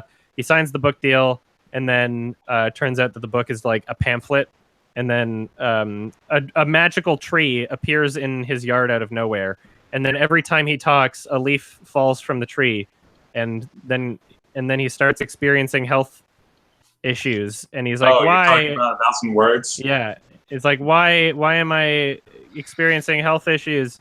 And so he gets the guru, and then the guru is like, "Well, it looks like every time you talk, one of the leaves falls off the tree, and you're connected with it." And he's like, "Oh, what? What? That's not fair." He's like, "Yeah, well, when the tree loses its leaves, it dies. So you're gonna die if you keep talking." That even happens? And that was just that was the plot where he's like, "Oops, now we have several situations where I want to talk, but I can't." And like the whole point of the movie is that he'll reconnect with his family, and the ending's like, and "Oh, I'm a changed person." Some great lesson about being not as much of a talkative person, I guess. Talk less, yeah. It was bad. It was terrible. It was so fucking bad. Wouldn't there be like an easy solution to that kind of film? Sorry? Oh gosh. What'd you say? Wouldn't there be like an easy solution to a film like that? Like, if he wrote things down, it also fell off the tree. Yeah. Like a whiteboard. Yeah. It sounds like make up an excuse like I can't talk right now, like a disease or some shit. Yeah, just write down laryngitis once and bring it wherever you go. Got mouth cancer. Yeah. Or silent protest. Yeah. I know you've talked a bit about like a lot of LGBT films you don't like because they're like pandering and stuff. I saw one this year not long ago called Freak Show. It's fucking terrible. It's like the main character is like. Is it by anybody important? What's that? Is it by anybody important? No. Okay. Like the main character is literally just I'm gay. That's his character. It's just so fucking obnoxious. It's like just painful. It has its market, and there's people that it's just really enjoy those things. But I I like representation when it doesn't sacrifice the quality of the film. Yeah, it's kind of like how Night in the Shouldn't Woods. be the only reason to watch something. It's kind of like how in Night in the Woods, Greg and Angus were portrayed perfectly. Oh yeah. So wait, Adam, what was your thoughts on Night in the Woods again? I liked it. I would give it 7. I loved it when I played it back then. I gave it a 10 when I played it. Yeah. But I think I was like in the age range because I was like 19 when I played it.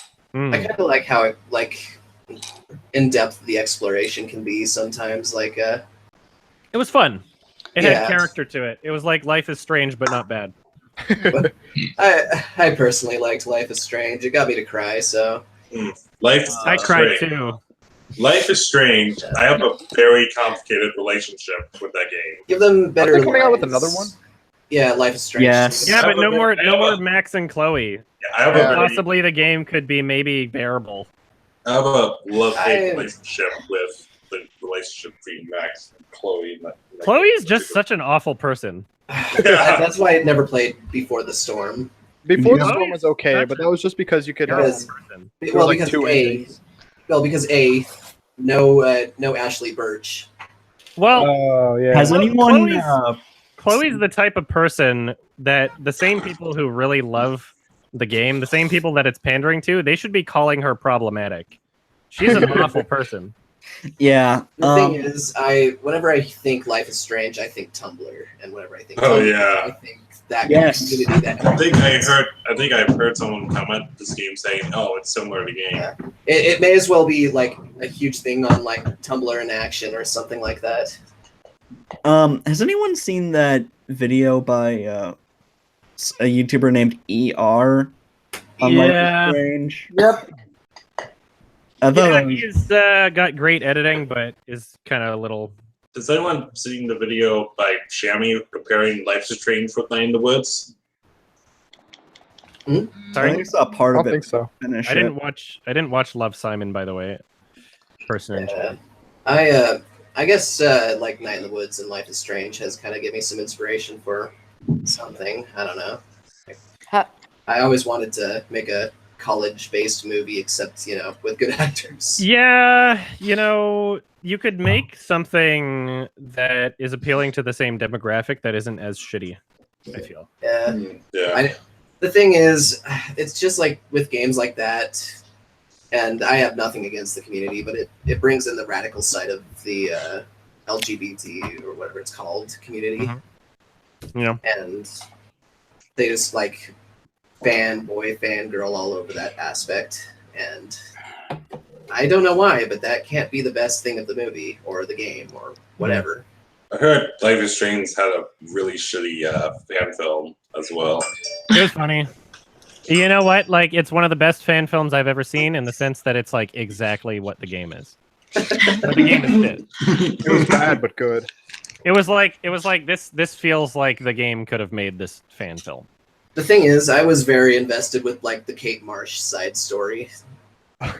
I wanted her to be happy, and when she jumped from the roof, I was like, no. Spoilers. The two main villains, the rich boy and girl, were really funny. I don't know why. Talking about out of touch cringe, I watched Men, Women, and Children recently, and it was incredibly disappointing. That was not very good. That was awful. I can't believe he made it. It was so bad. Yeah, I'm kind of done with him. I don't know if he's gonna make a good movie again. With Did who? he make another bad film the same year? Is that Jason Reitman or who is it? Jason Reitman directed. So it just seemed like an angry old man screaming at everyone. Yeah. What? Yeah. Who are you talking about? Jason Reitman's Men, Women, and Children. I think I've actually read the book on it when I was younger. Mm-hmm. Like I vividly remembering the image that some of the characters were actually a lot younger in the book than the film. Like they were in 8th grade. Oh, it's by the guy who did Thank You for Smoking. And Up in the Air and Juno. Yeah, he used to do good things. He made like 4 great films and then just started making shit. You know who got bad? Neil Blomkamp. Oh yeah. It's less of someone getting bad and just a one-hit wonder. You know what though? I was gonna say that Halo Landfall is probably one of the best fan films ever made. You made that? Neil Blomkamp. Oh yeah. So one of those. That was before District 9. He was supposed to do the Halo movie, and then Alex Garland wrote the script and sold it to Universal for like $1 million, and then Universal sold it to some other production company for $10 million, and then it got tossed around, and then it never happened and suffered major production issues and got put in limbo. And then Peter Jackson was like, "Hey, Neil Blomkamp, do you want $30 million to make a movie?" He's like, "Yes," and then he made District 9. I actually thought District 9 was pretty cool. That's pretty good. Yeah, I like that movie a lot. Yeah. It's very flawed and clunky, but it's still good. I need to see it in my rental period. I've rented it from Amazon Prime, and I need to see it. I was here. Oh, wait, I'm thinking. No, yeah, J.J. Abrams will make everything a feature. So, just I don't like J.J. Abrams. Me neither. I have high hopes though for this next Star Wars movie. Did he ever make anything good? That's a good question. Was Super 8 considered good? Super 8 was okay. Star Wars was okay. I didn't bother Star with Trek Super films 8. are okay. Yeah. Everything he makes is just sort of okay. Super 8 was pretty 5 out of 10 for me. It was forgettable. I think Super 8 was okay, but the thing is it was forgettable. It was very forgettable in my opinion. What the fuck? Hmm? He's listed as the producer of an upcoming Half-Life movie. What? No, his IMDb And says Portal. And Portal. I think that's a joke. Wow, what great ideas. seems like This yes. is on IMDb. I think, Untitled Cloverfield sequel. Oh no. AKA Out any of ideas. Didn't him and Hey, Damien Chazelle destroy 10 Also- Cloverfield Lane? also known as yeah, Project. yeah, they did. I That heard. was mostly J.J. Abrams' fault. I think one thing I'm a little excited for, if it becomes true, is there's something listed on Quentin Tarantino's IMDb page, and it says Untitled Star Trek Project. Oh, yeah, I saw that. I don't know if I that'll think ever happen though. That'd be terrible, though. The whole point of... I hate to repeat what Red Alert Media says, but the whole point of Star Trek is to find peaceful solutions. You The just Quentin Tarantino one would just be missing the point entirely. I don't know. he just has like a freaking how did I forget the actor's name? Has freaking Samuel L. Jackson in there, and he's like talking about Khan. Does he look like a bitch? I just want to know when I can see the house that Jack built. It looks like it's getting a wide release late December. Yeah, I'm actually excited for that. Yeah, I wish I could have seen it at Cannes. I haven't seen any of Lars von Trier stuff. Oh yeah, watch Dancer in the Dark. Oh, he made a I he made a do. really amazing debut film, Element of Crime, in 1984. Really, really astonishingly good. I do want to pick up Antichrist eventually. Yeah, that one. Oh, Breaking- I've Breaking the seen news as well. I've seen Antichrist and Dancer in the Dark. Dancer in the Dark more recently, and Antichrist like 2 years ago at most. I think the only two. I think there's only two that I haven't seen that I really want to see, and that's Dogville and Manderley. What seen is Dogville. Lars von Trier working on lately? He did the house that Jack built, and now he's doing a short film, but I don't know what that is. Do you not want to watch his earlier Danish films? Or American films? But, yeah, sure. I don't know. Like, Element of Crime is really, really good. Okay. I think the thing is Lars von Trier. I've never seen any of his films, but judging by him, it looks like he has a lot of potential. But like after the whole necrophilia thing, or nymphomaniac. Oh gosh, that'd be the worst. Necrophilia. Oh, Necrophiliac. oh, there's Lars von Trier. There's your next film idea. He'd do it. He would love to do something. Make it as like funny as possible. Wait, that Oh, would make that's Charlie what Dick and Knife and Life Sex Trilogy into a quartet. Yeah. I need to say, I was very confused. I thought you were implying Lars von Trier had some kind of controversy regarding necrophilia. Hey, And I'm like, what no. did he do? No, I'm sorry, nymphomania. No. Wouldn't surprise me. So much noise. There's a bunch of noise happening. Is that on your end, Alex? Oh, yeah, that is. Yeah, mute yourself and then just talk. Yeah, my roommate's here. Unmute. Yeah, unmute when you want to talk. Okay. Because it sounds like a disaster. Yeah. I'm kind of hearing you getting ready. Adam, have you I'll mute you for now. Unmute yourself whenever. Thank you. Have you seen never mind, go ahead. Oh, I was just gonna say though, I should watch some of his movies though. I don't know why I've never gotten around to it. Breaking the Waves, Dancer in the Dark, and Antichrist are the ones to go for. Oh, The box of it all isn't very good. hey Adam, I've got a story for the entire chat. Uh-oh. Go for it. All right. Really quick. I'm a bit of context. I'm a cab driver in Montreal for a company called Theo Taxi. It's basically an electric cab company, and we pick up people. And I want to say about a month ago, I met Denis Villeneuve. Nice. That's Yeah. really cool. I was for some reason ordered a taxi. Turns out it was it was me, and just said on my tablet Denis, and he just comes out the door. I'm like, oh, this is getting a little bit more too real. He's cool. So what, do you have his phone number now? Don't share it. No, I don't. Don't dox him. Yeah. What's his address? PME. I cannot reveal, but I know now. Yeah. I'm, funny. I'm sworn by secrecy from like. Yeah, I think there's laws against that. Oh yeah, absolutely, and I would not. I would not even, like, customer consider confidentiality. myself- yeah, I would not even consider myself like going there again. Be like, no, I just I Yeah, know. that'd be that's a all I bad need idea. to know. Yeah. Send him a Christmas present. Did you get his autograph? Send him I the didn't get original it. Dune. I didn't get the chance to get an autograph. Neither did I get a chance to take a picture because he was going to a dentist office, so I just had to drop him off. But we were able to talk a lot in the car ride. Nothing, obviously, didn't reveal anything major. He's obviously working on Dune right now, so that's the fun part about that's cool. About it. And I did learn from him though, from numbers, that apparently Blade Runner 2049 sold extremely well on Blu-ray on its own release. So I have yet to see it. I have the Blu-ray. Largely exceeded expectations of the studio in terms of sales for home theater. So not bad. Man, That's pretty dope.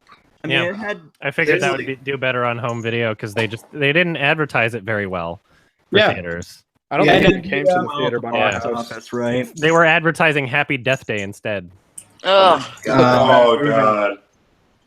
I really don't like. I think I've said this before, but like I hate Sony for how they handled the marketing of Blade Runner because very clearly in the film you're not supposed to know that Harrison Ford's even in it until that scene. Yep. And then they just decided to put him on the poster and in the trailer. Like, fuck off, Sony. I hate you. Yeah. It was not, That's why I don't watch trailers anymore. I don't think having his name on a poster actually brings up a lot of people that would have gone to see the movie. Like, oh, since Harrison Ford's in it, I'm going to go see it now. Yeah, my friend. That's their idea. Who saw the film with me was like that. He was like, "Oh, I only want to see it because Harrison Ford's in it. Well, I want to see it because other reasons." Yeah. Well, fuck him. Actually, it's kind of funny because I don't know what made me think about it. Again, after watching Secret of Nim, I kind of found that Elizabeth Hartman ended up being my favorite actress, and my favorite actor would be Harrison Ford. That's interesting. Really? I don't know if I would consider Harrison Ford to be like an amazing actor. I wouldn't either, but out of nostalgia. Favorite is different from best, I guess. Yeah, not best. Favorite, though. Okay. Yeah. I guess out of nostalgic value, though, that's the thing. I think I was thinking the other day, probably one of my favorite actors ever is Tilda Swinton. She's always so great. Yeah. I think I've never seen She it. like learned 2 languages for her performance in I Am Love. That's amazing, actually. She learned Italian and Russian so she could speak Russian with an Italian accent. Or Italian with a Russian accent. I forget which one. Oh, she was in the Grand Budapest Hotel. I did not know that. She's amazing. She really does a great job like transforming herself. Oh yeah. She takes everything super seriously and she puts a lot of effort into everything she does. Grand Budapest Hotel. Is she the main lady or? I don't even remember. She's in all the new Wes Anderson films. She plays the old lady. Oh. Yeah, I know what you're talking about. Sorry, did you like the Jim Jarmusch film that she was in? Which one's that? The vampire one, Only Lovers Left Alive. Oh, it was all right. I didn't think it was amazing. Let's see. I have not done a quickie on Doctor Strange, but my friend lent me the Blu-ray and I still haven't watched it, and that was like 3 months ago. I thought it was pretty good. Doctor Strange. It was okay. It's not very good. It got me back into superhero movies, and then Infinity War got me back out of superhero movies. So It's the first film where I was old enough to realize that they're not very good movies, and I was just very disappointed. Superhero movies are really bad for me because I look at movies way too logically, and for me, when I see them not kill anyone, it's like, yeah, like when they let the bad guys get away, it's like, it's great job, morons. It's a movie about action figures. Yeah. basically, yeah. It's like a little kid going pow pow pow, except it has a higher budget. Except that's why I like Deadpool, is because like he could have let that guy go at the end, but he just shoots him in the head anyway. So it's like unspecific guy, Hopefully not. Yeah. That one guy. Have I think I've asked. Sorry. Yeah, I enjoy the Marvel movies usually. I know they're not like high art, but they're fun.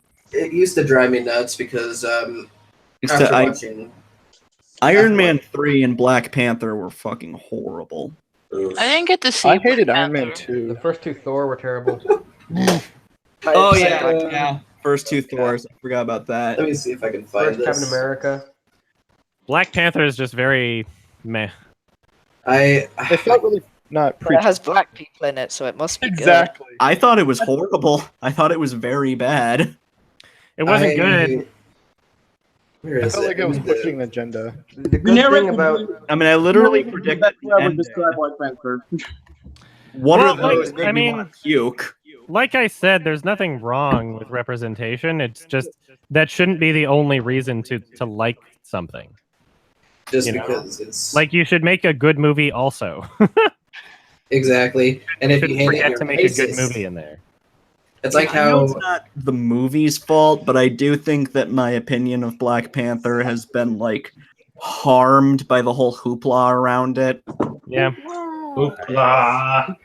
Yeah, there Think shouldn't about be James- any movie that you're not allowed to dislike, you know. let me see if I can And for some reason, even like I don't know how Mission Impossible got under that category, but for some reason it happened. Really? Yeah, people got pissed off at my review. Yeah. I wasn't Yeah. even like unfair to it. I I mean, just said I personally didn't find it very entertaining. You know, I haven't seen any of the Mission Impossible movies past the Brad Pitt. I mean, second one is terrible. Brad Bird one. They feel like they're all the same. I've only Tom seen Cruise. So, before anybody continues, I want to find out who is responsible for the echo. So somebody who's not wearing headphones and has their computer speakers. Oh, it sounds like it's gone. Thank you, whoever fixed that. All right. Don't know, could it be? I mean, I don't have headphones and I don't echo. I know. Sometimes it depends on the volume and your microphone. There's a few factors. But... I do have a pretty nice mic. If you have like open back headphones, it can happen too. So I even have a pop filter on it. I can't tell if it's me. I hope it wasn't me. No, because I can hear my own echo. So Test. Okay, it's still Oh, there. hey. Adam, I'm gonna mute and try again. Okay. Test. Okay, Yeah. it was you. No Damn echo. it, it's me. The good thing about You can James just, you Gunn can just being mute fired. unless you're talking or whatever. Yeah, that's what I'm gonna do. The good thing about James Gunn being fired is he can go back to making horribly offensive and violent films instead of tame. Do you think he Marvel will ones. though? Because now he's like scared of being edgy. I hope he does because Super and the other one are really fun. Super was fun. You know, it's frustrating when people get fired for being edgy, but the James Gunn one in particular was super retarded. Yeah, I liked iDubbbz's video on it. Like, he made it Oh, yeah. Oh yeah, iDubbbz did do it. I did see that video. Yeah. Yeah, that's a great reason to fire a director. I hope It's so Guardians stupid. Well, because I hope Disney Guardians is like, 3 sucks balls. Disney now. is a hypocrite. yeah, The other thing about the iTunes video that it doesn't go really well into is that it kind of implements that, like, kind of makes it a point, sort of, that it might be because of like left wing politics of just like pushing. It's like, no, it's right. oh man, you know, I just it found was. something. This one was Mike Cernovich. Yep. I did find this one thing though. It was like Fine. making fun of Black Panther. Oh. It was saying Black What? Panther 2018. I don't even. Hold on, I can't see it. Oh, what is that? Oh Black no, Panther that's awful. 2018. It's an alternate reality. Yeah, I've seen that picture before on I think it's called the We're Going to Hell subreddit or something. I'm going to hell for this. Yeah, that was it. I just remembered Lord of the Rings. I don't go on that saw subreddit. It's kind of cringy. The version I saw in the sky was Martin Luther King. Yeah, except it was in this one. It's obviously the Black Panther. But I did find one other thing on I'm Going to Hell for this, and it's Lord of the Rings, and it's an all black cast. Lord of the Eh. Have you seen any of the early Peter Jackson films? His Australian, New Zealand Splatterhouse films? Oh my god, the fact that I find it funny is proof of going to hell. I love Dead Alive from Peter Jackson. Yeah, that's a good movie. Yeah. Were you talking about Peter Jackson? I might have misheard you. Have you seen 9 by Shane Alkin? Is that the animated one? Shane Acker, I mean. Yeah, it's like these it was puppets. all right. I didn't think it was amazing. That was computer animated, though. Was it? Yeah. Yeah, it was. Huh. Nobody thought it was amazing. I liked it, but then again, I was Some like, people 10, thought it was great. So. The I liked it, but I was like 12 or 10 when I saw it. I do think that like if your parents were to rent this movie and if you were younger than 10, you'd probably freak out. I was a weird kid. That probably wouldn't have freaked me out. I think the most normies of kids. I'm not talking about us over here. I'm gonna talk about the movies that I want to see for TIFF because I've kind of made my schedule, but not really because I have the schedule for things that I want to assign my tickets for, but I'm not able to do that until another few days from now because there's a specific window that you need to be within to assign your tickets. So hopefully none of them sell out before I get to them. But so far I have Birds of Passage, the new film from the directors of Embrace the Serpent. Oh, cool. Transit, which I forget who is responsible for that. Let me look these up as I go along because I spent literally like 13 hours straight making this list, going through like each of the films and being like, okay, who is this made by? Transit's like, Antonio Negret. Oh yeah, the guy that did let's see, he did 2 other movies that I like, Phoenix and Barbara. Phoenix was on my 2014 list, I think. Barbara was pretty good. So yeah, I'm gonna try to see that. I'm going to try to see Climax. I've seen that at the new Gaspar Noé. It's pretty great. Can You Ever Forgive Me? So, like, Melissa McCarthy in a role that she doesn't look like she's doing a terrible job in, I guess. Is that the one where she's a writer? Yeah, it's like a drama or something, and she goes in way over her head. That looked like, interesting. Yeah, I saw a trailer for that it. could be interesting. I think she's some sort of con artist in that movie. Yeah. There's Outlaw King, which is like TIFF has a few Netflix movies that they're presenting. They have those every year, I guess. I saw Beasts of No Nation at TIFF, and it was kind of interesting. Outlaw King is from the director of Hell or High Water, I think, and that could be interesting. The trailer got upvoted on Reddit a bunch. I don't know. It looks like it could be cool. Cold War, so the new film from the director of Ida. I'm seeing that in the cinema. Nice. Soon. Yeah. Cold War. Oh, that looks great. High Life, the Claire Denis film with Robert Pattinson, and apparently it's like they send a bunch of prison inmates to space for some reason. I really want to see that, actually. Yeah. Robert Pattinson not being shit. Cool. He's been getting really good roles. Yeah, he has. I'm very proud of him for breaking away from Twilight. And I guess in some way Kristen Stewart has too, but I haven't liked anything she's been in. And she's doing the same thing too. Like, I haven't seen Twilight, but when I saw Clouds of Sils Maria and also saw what's that other one from the same? Personal Shopper. When I saw those movies and like looking at her acting, it's like this is exactly what I imagine it was from Twilight. She's just mumbling the whole time and not really doing anything. It's like this is what people said about her in Twilight. I didn't watch Twilight, but it's like if people are saying she's good in these, then could she even be worse in Twilight? She won the French equivalency of an Academy Award for Clouds of Sils Maria. She won that. Ouch! That one hurts. Yeah, like what the hell? She didn't do a good job. I'd like to apologize for the entirety of people who speak French as their primary language. That's a fucking shame. Her performance in Twilight was like she swallowed like half a bottle of melatonin. Vodka. Sorry, somebody was trying to call me in Discord.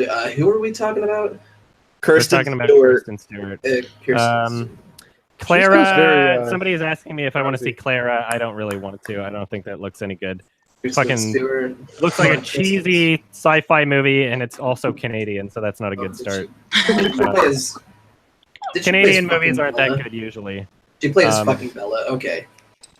And I want to see Hold the Dark, which is the new film from the guy that did Green Room and Blue Ruin. I still have yet to see Green Room. It's all right. I didn't think it was amazing. A lot of people do, but let's see what else we got. We got Widows. We got Museo. What is this? Museo. Basically translates to museum. This is directed by the guy who did Gueros, which almost made my 2015 list, but I don't think it did. It was interesting enough that I could be like, yeah, I could watch another movie from you. That was pretty cool.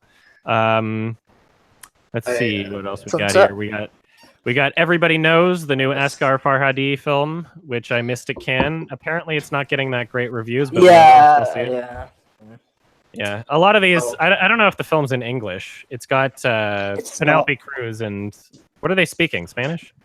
Javier Bardem and Penelope Cruz. Yeah, I think so. I don't like the. Gosh, I looked at it. Sorry, before you go on about that director, I might have asked this before, but I'm guessing you've seen The Salesman. Yeah, it was great. Yeah, cool. I made a quickie for it. I think that was last year. Did you? Oh, I think I did. Okay. I saw it at TIFF. We've got Quien Te Cantara, the new Carlos Vermeu film. Vermeu. And this is the director of Magical Girl, which I love. Oh, yeah. That and so he's got a new movie. I haven't seen his first movie, but I loved Magical Girl enough that I could totally see this and hope that it's good. Doesn't really have anything on IMDb. I think this is actually the premiere at TIFF. So I'm kind of excited for that. We got, I'm going to try to get tickets to Border. I don't really know too much about that one. But Scoot said he wanted to see it, and it's got some good reviews. Yeah, it was at Cannes, I guess. I think it. Oh yeah, wait. I think it won the Grand Jury Prize. Let's see. No, it got Un Certain Regard Award, is what it won. Jeez. I'm gonna try and see Roma, which is the new Alfonso Cuarón film. Great trailer. That could be cool. I might try and see Killing, which is like it seems like short enough that it wouldn't be like that much of a big deal if it wasn't that good, and it's from a Japanese guy who did Tetsuo the Iron Man or whatever it's called. Yeah. Oh. And people are telling me I haven't seen that, but people are telling me to see it. He's also an actor. He played in Itchy the Killer, and he also directed some other weird stuff. Tokyo Fist. A bunch of weird Japanese movies that I haven't seen, but people are telling me to watch. So Tokyo Fist. My friend tells me there's a movie out there that he's like dying to see. It's an anime called A Silent Voice. Yep. Oh, I think I've heard of that one. Yeah, it's hard to find. Like, I tried to find it on That's iTunes. The one about that. That's the film about that one guy who bullied this one deaf girl. Don't say too much. I don't want to know anything about it. Sorry. It's yeah, it's on my watch list already, and I kind of want to go in blind. Sorry, my bad. No problem. I really want to see The Life and Death of John F. Donovan, the new Xavier Dolan film. There's like barely any screenings for that, so I'm hoping I can catch it. First Man, I should get a ticket to pretty easily. There's a bunch of screenings for that. The new Damien Chazelle. Oh yeah.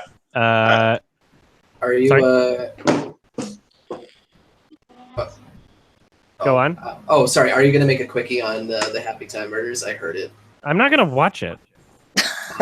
Are you gonna make a quickie on Black Gay Klansman? Yes. It's it just needs to be monetized and published. It's already made. Oh, cool. Awesome. Cool. So what was it? Was it an exploitation film or? No, it was just a passion project from Spike Lee about.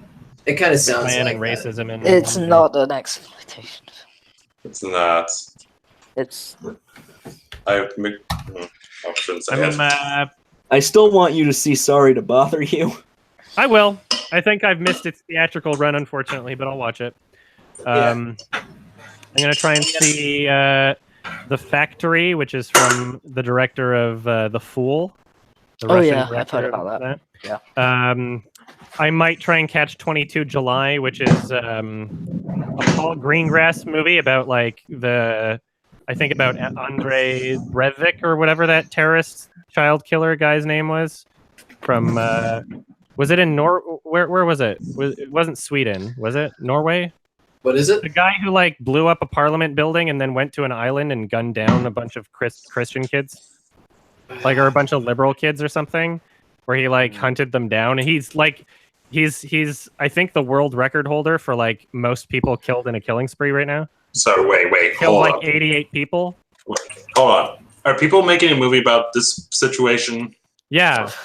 What is it called? Paul Greengrass, 22 July. I think that's. I don't think I'm mistaken here. Paul Greenglass is the director or actor? Director. Director. Okay. 22 July. he's the one Norway. who- Right-wing terrorist Andres Bering. 22 July. That's the He one. murdered 77 people. Jesus. Wow. Oh, okay. This actually. I'm gonna add this to my watch list because I'm a terrible person. And like Norway doesn't even have life sentence, so he might be back out on the streets at some point. Wow. Wait, Oh, that's hold on. great. I think is it? No, it's not a documentary. They might make an exception for him or something. I don't know what they're gonna do when it comes No. time to free him. If people can remember Paul Greengrass, what Paul Greengrass did. He did Captain Phillips. He did 3 of the Bond movies. He did United 93. Yeah, Green Line as well. He did a couple of. Also, I noticed that he was apparently responsible for the latest Jason Bourne movie, the one that came out in 2016. He directed it. It wasn't bad. He did the last four Jason Bourne movies. Yeah, I don't know what this movie is going to be like, but I might just try to get a ticket to see it anyway, because like it's one of the more like fucked up stories, and I don't know what the rating's going to be. Hopefully, it's R-rated and it doesn't like sugarcoat it. Who would make a movie about that's not R-rated? That would be ridiculous. That would be stupid. But yeah, I mean, like just the event alone is just terrifying to me. I mean, I'm not expecting it to be like rated PG or something like that. That'd be so rated G. PG-13. Presented by Disney. I'm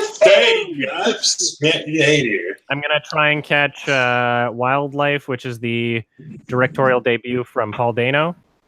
I'm gonna try and catch If Beale Street Could Talk, which is the new film from the director of Moonlight.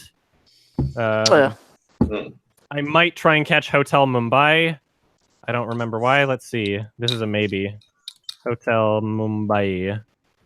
It's got Armie Hammer in it, and it's directed by some guy who's only ever done short films. It's about attacks in Mumbai. So we'll see if I watch it or not. I'm going to try and catch The Sisters Brothers, which looks awesome. It could be awesome.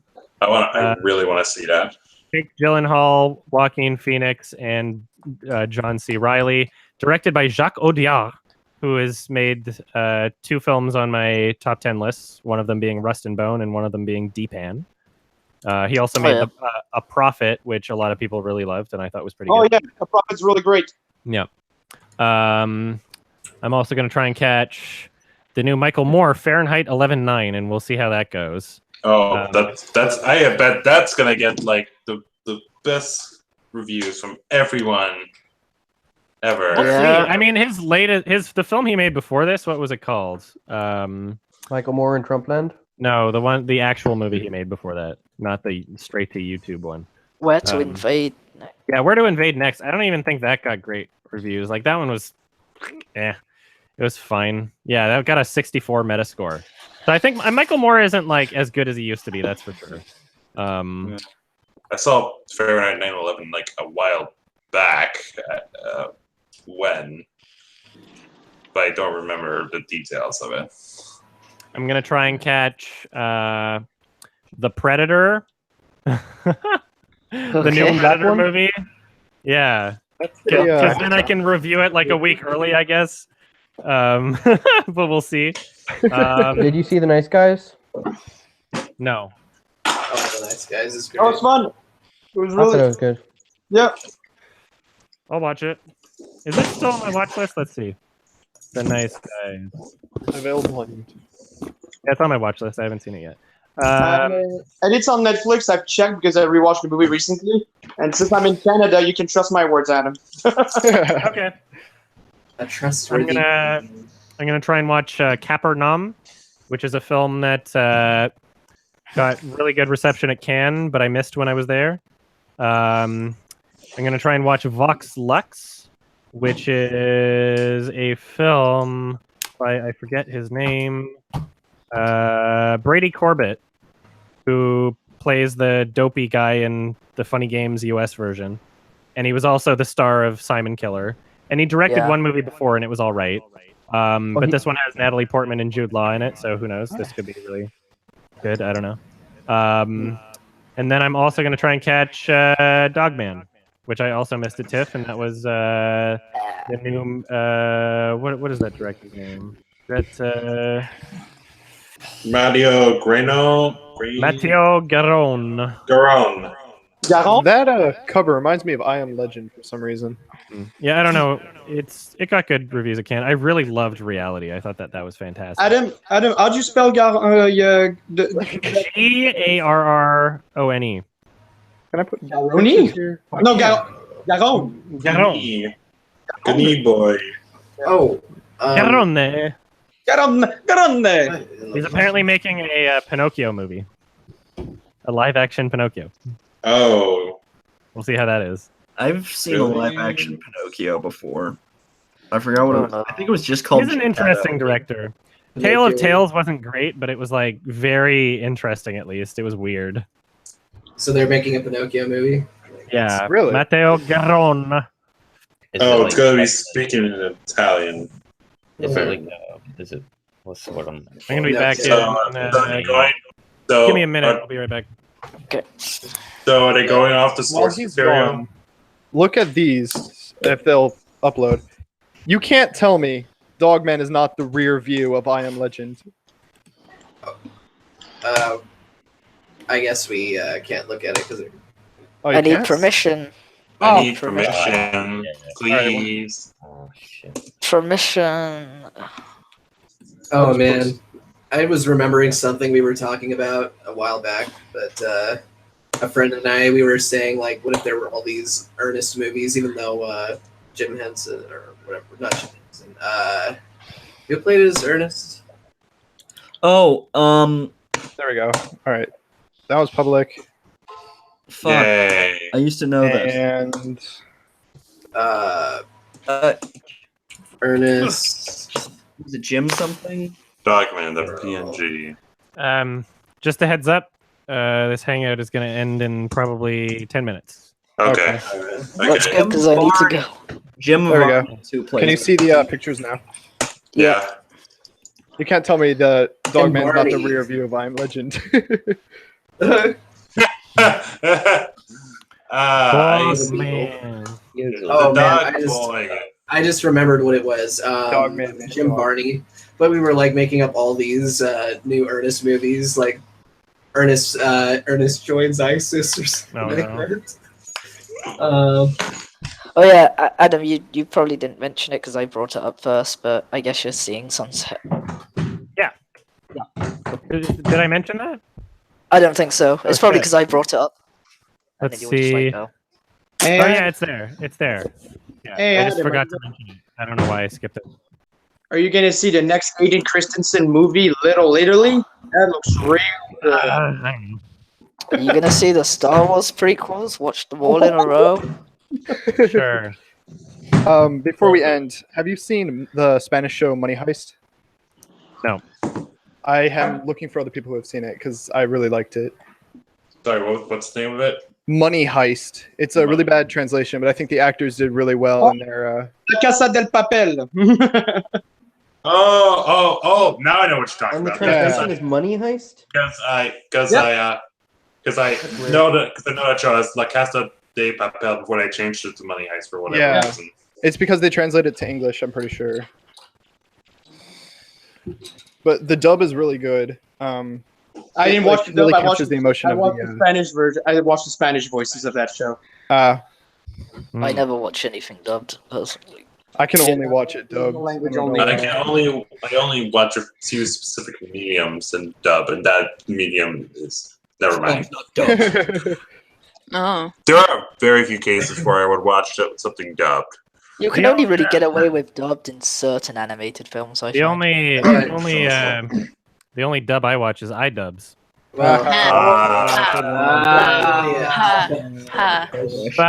Personally, my favorite dub for any anime is Cowboy Bebop. Yeah, that's pretty good. I like the one for Full Metal Alchemist. Yeah. Well, the thing is, like for me, Cowboy Bebop, it sounded more natural somehow. Also, apparently, there was when I was watching, when I was going through the Vengeance trilogy, apparently there was an English audio track for Old Boy, and I didn't even bother. Yeah, why? Why would you do that? Yeah, it's live action. There's a what for Old Boy? An English audio track. Dubs for live action never fucking work. They're always terrible. Yeah, I remember I was trying to find a copy of Hard Boiled. No, Old I Boy. remember I saw like the Japanese version with a friend, and I wanted to show it to like somebody else, and I bought it at the Mall of America, and it was dub only. And the dubbing was really fucking bad. Of course. It was. Everyone sounded like a cartoon character. How Yun Fat, a John Woo film. I haven't seen it. Have you ever seen The Boston Strangler? You mean the Greasy Strangler? No, The Boston Strangler, 1968. No. Film with really, really great editing. It's based on thought you the real were events joking. of the Boston Strangler. I The can Greasy watch it. Strangler is a masterpiece. I haven't seen that either. I want to looks- see. Man, it's funny because you Interesting. still like you still haven't seen the Greasy Strangler, right? No, I have not. Dude, It looks that's kind probably- of funny. You know, I saw the clip where they spell out bullshit artist, and it's like an old man in a pink sweater, and I'm like, I don't know if I want to see this movie because I'd rather never have context for this ever. The thing is, it's very surreal. If you're into surreal humor, it's gonna be up your alley. Yeet. So me. Okay. Oh, it's free on Happytime Prime. Murders has a 30 or 29 Metascore. Wait, are you serious? Happytime Murders has a 29 Metascore. Yeah, it, like something really low on. Oh my god! I got a random email from someone who says they worked at a theater and they told me not to see it because it's not redeemable in any way.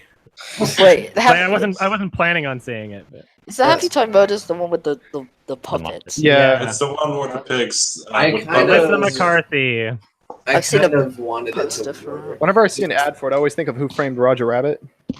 Oh, that's fucking great. I saw that actually. I saw that for the second time not long ago in the cinema. It's fucking great. The most interesting thing about Happy Times Murders is that weird lawsuit. Yeah. Wait, what? That actually. Well, Please explain. Sesame Street tried to sue them. I don't know if it was successful or what the deal is with that. Because on their ad campaign, they say like, No street. no Oh, no. Sesame, all street or something. And it's just like, we don't want to be associated with this. I don't think it stopped because like not long before it came out, I saw like a bunch of ads where it kept that slogan. Yeah. I haven't seen that actually. Like I've gotten so many ads for it. I'm just like, I'm not The gonna. thing watch it. is, I It looks like- wanted it. It looks I would- about as pleasant as malaria, so I wanted it to work, honestly. I really did, but I guess that's for any film, really. I want any film to work, but Fuck. I watched the voice meter, the moist meter, and they said Oh. Moist. Said yeah, critical said that the writing was like like absolutely terrible, but the world in it seemed kind of cool. Something like that. Which I kind of know the writing's going to be terrible. Whenever I look at a movie with Melissa McCarthy in it, I'm just like, I better not watch that. Oh, normally. I was about to hop in when you guys were talking about it, but you were talking about Paul Feig or whatever his name is. Yes. Paul Fag. Oh. Word. Oh. Ouch. Shots fired. Got him. Bleeding. You got to his dark Just side. Lisa, gotta go and get you for that. I am offended. I'm gay. It's fine. Fag. Man, I was just thinking about your Pony World 3 thing, and my sister and I lost it when you were getting mad at Oliver. Oh yeah. He was an asshole. Especially when you're like, wow, Oliver, I didn't know you were a massive faggot. Like, enunciated the G real hard. I like being able to use that word, except apparently not on the movie Circle Jerk Reddit. I'm not allowed I'm not allowed to call myself a fag.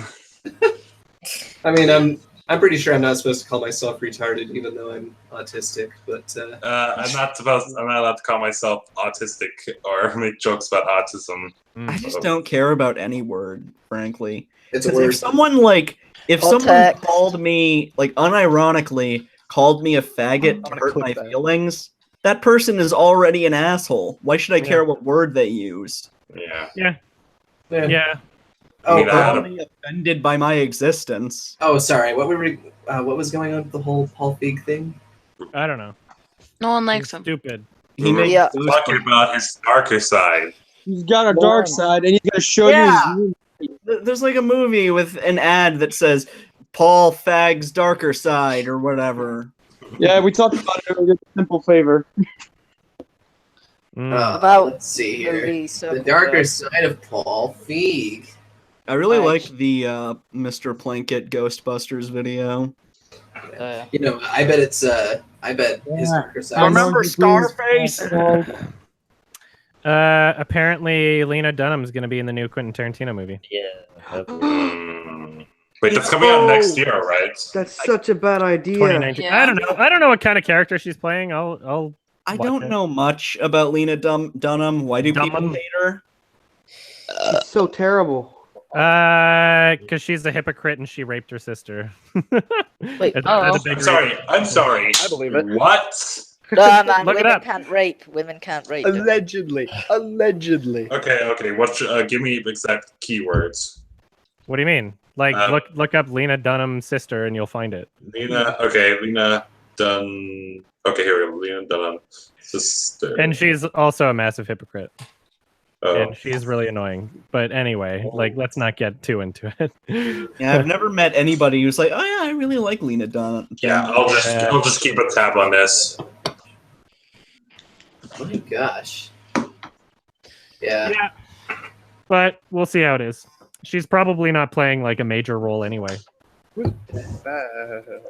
She'll just be in the background. Yeah.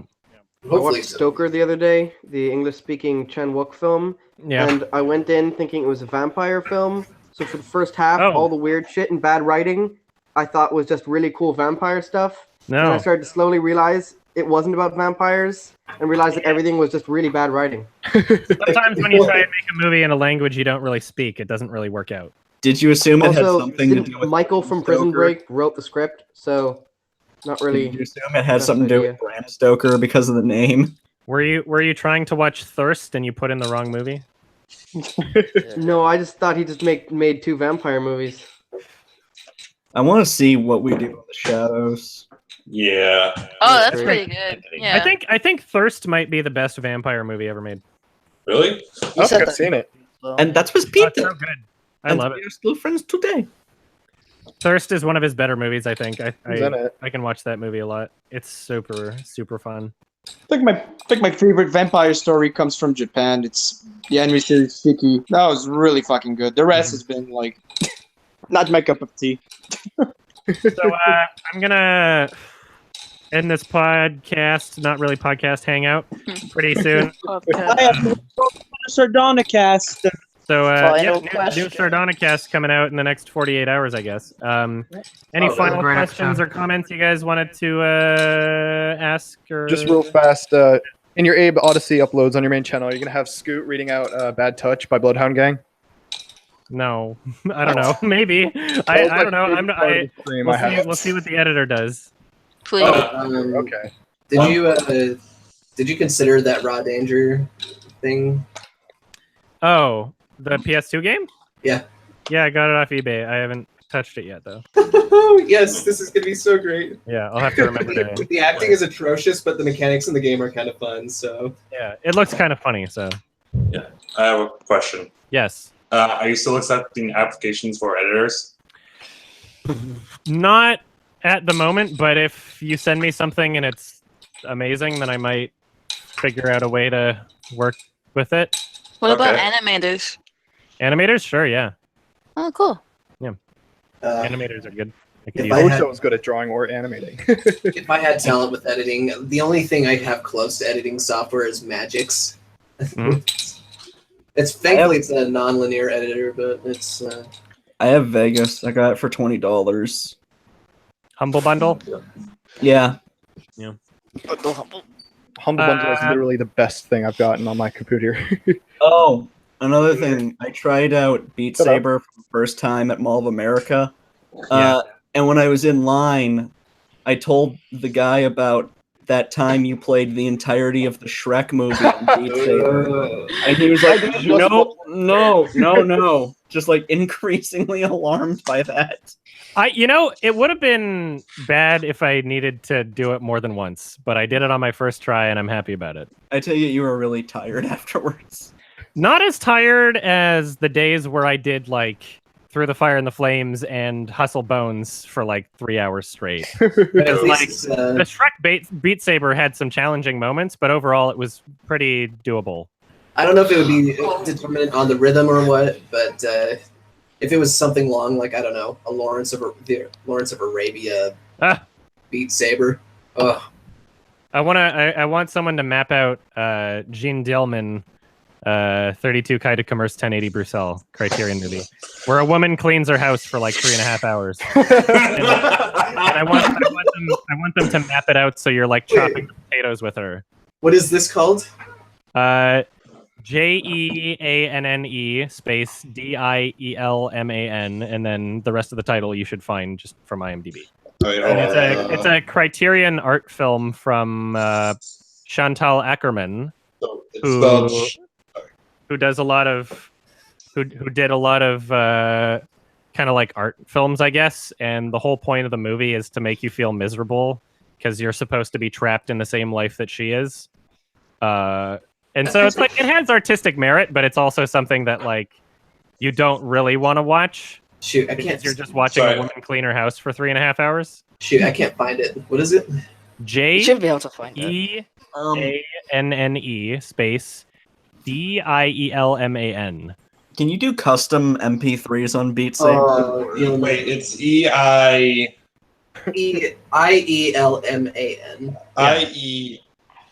You want me to just send you the IMDb link? Yeah, do that. I can do it. I can do it. Got it. Darn. I was about to send it. You beat me at a. You beat me at a Western draw.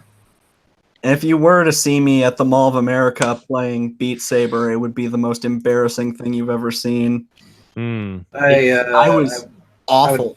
I was horrible at it. Anyway, any other final questions from people that didn't get to?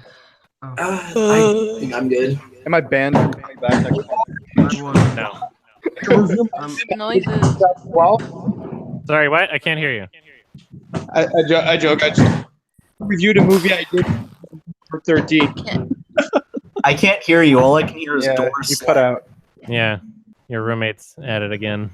I have to say though. All right. Any other final questions or comments? Have you seen any early Brian De Palma, like Blowout or Carrie? No, I haven't. Some of them aren't great, but some of them are Have very you seen a very famous French new wave film called The 400 Blows. No, but I bought it on Criterion, and I've been looking for a good excuse to watch it. Cool. Because I know it's, but everybody says it's great. So yeah, The 400 Blows. Very fucking, very awful title for obvious reasons, but amazing film. The 69 Blows. The English translation is like if you were to, because les 400 coups, it doesn't mean blows actually. I would translate it to something else, but exhales. French is a dumb language. That French is fucking great. It's not the Fantastic Planet; it's the Wild Planet. Yeah. Anyway, that's my question. Everybody got their questions in. Yep. Pretty much. Yeah. Okay.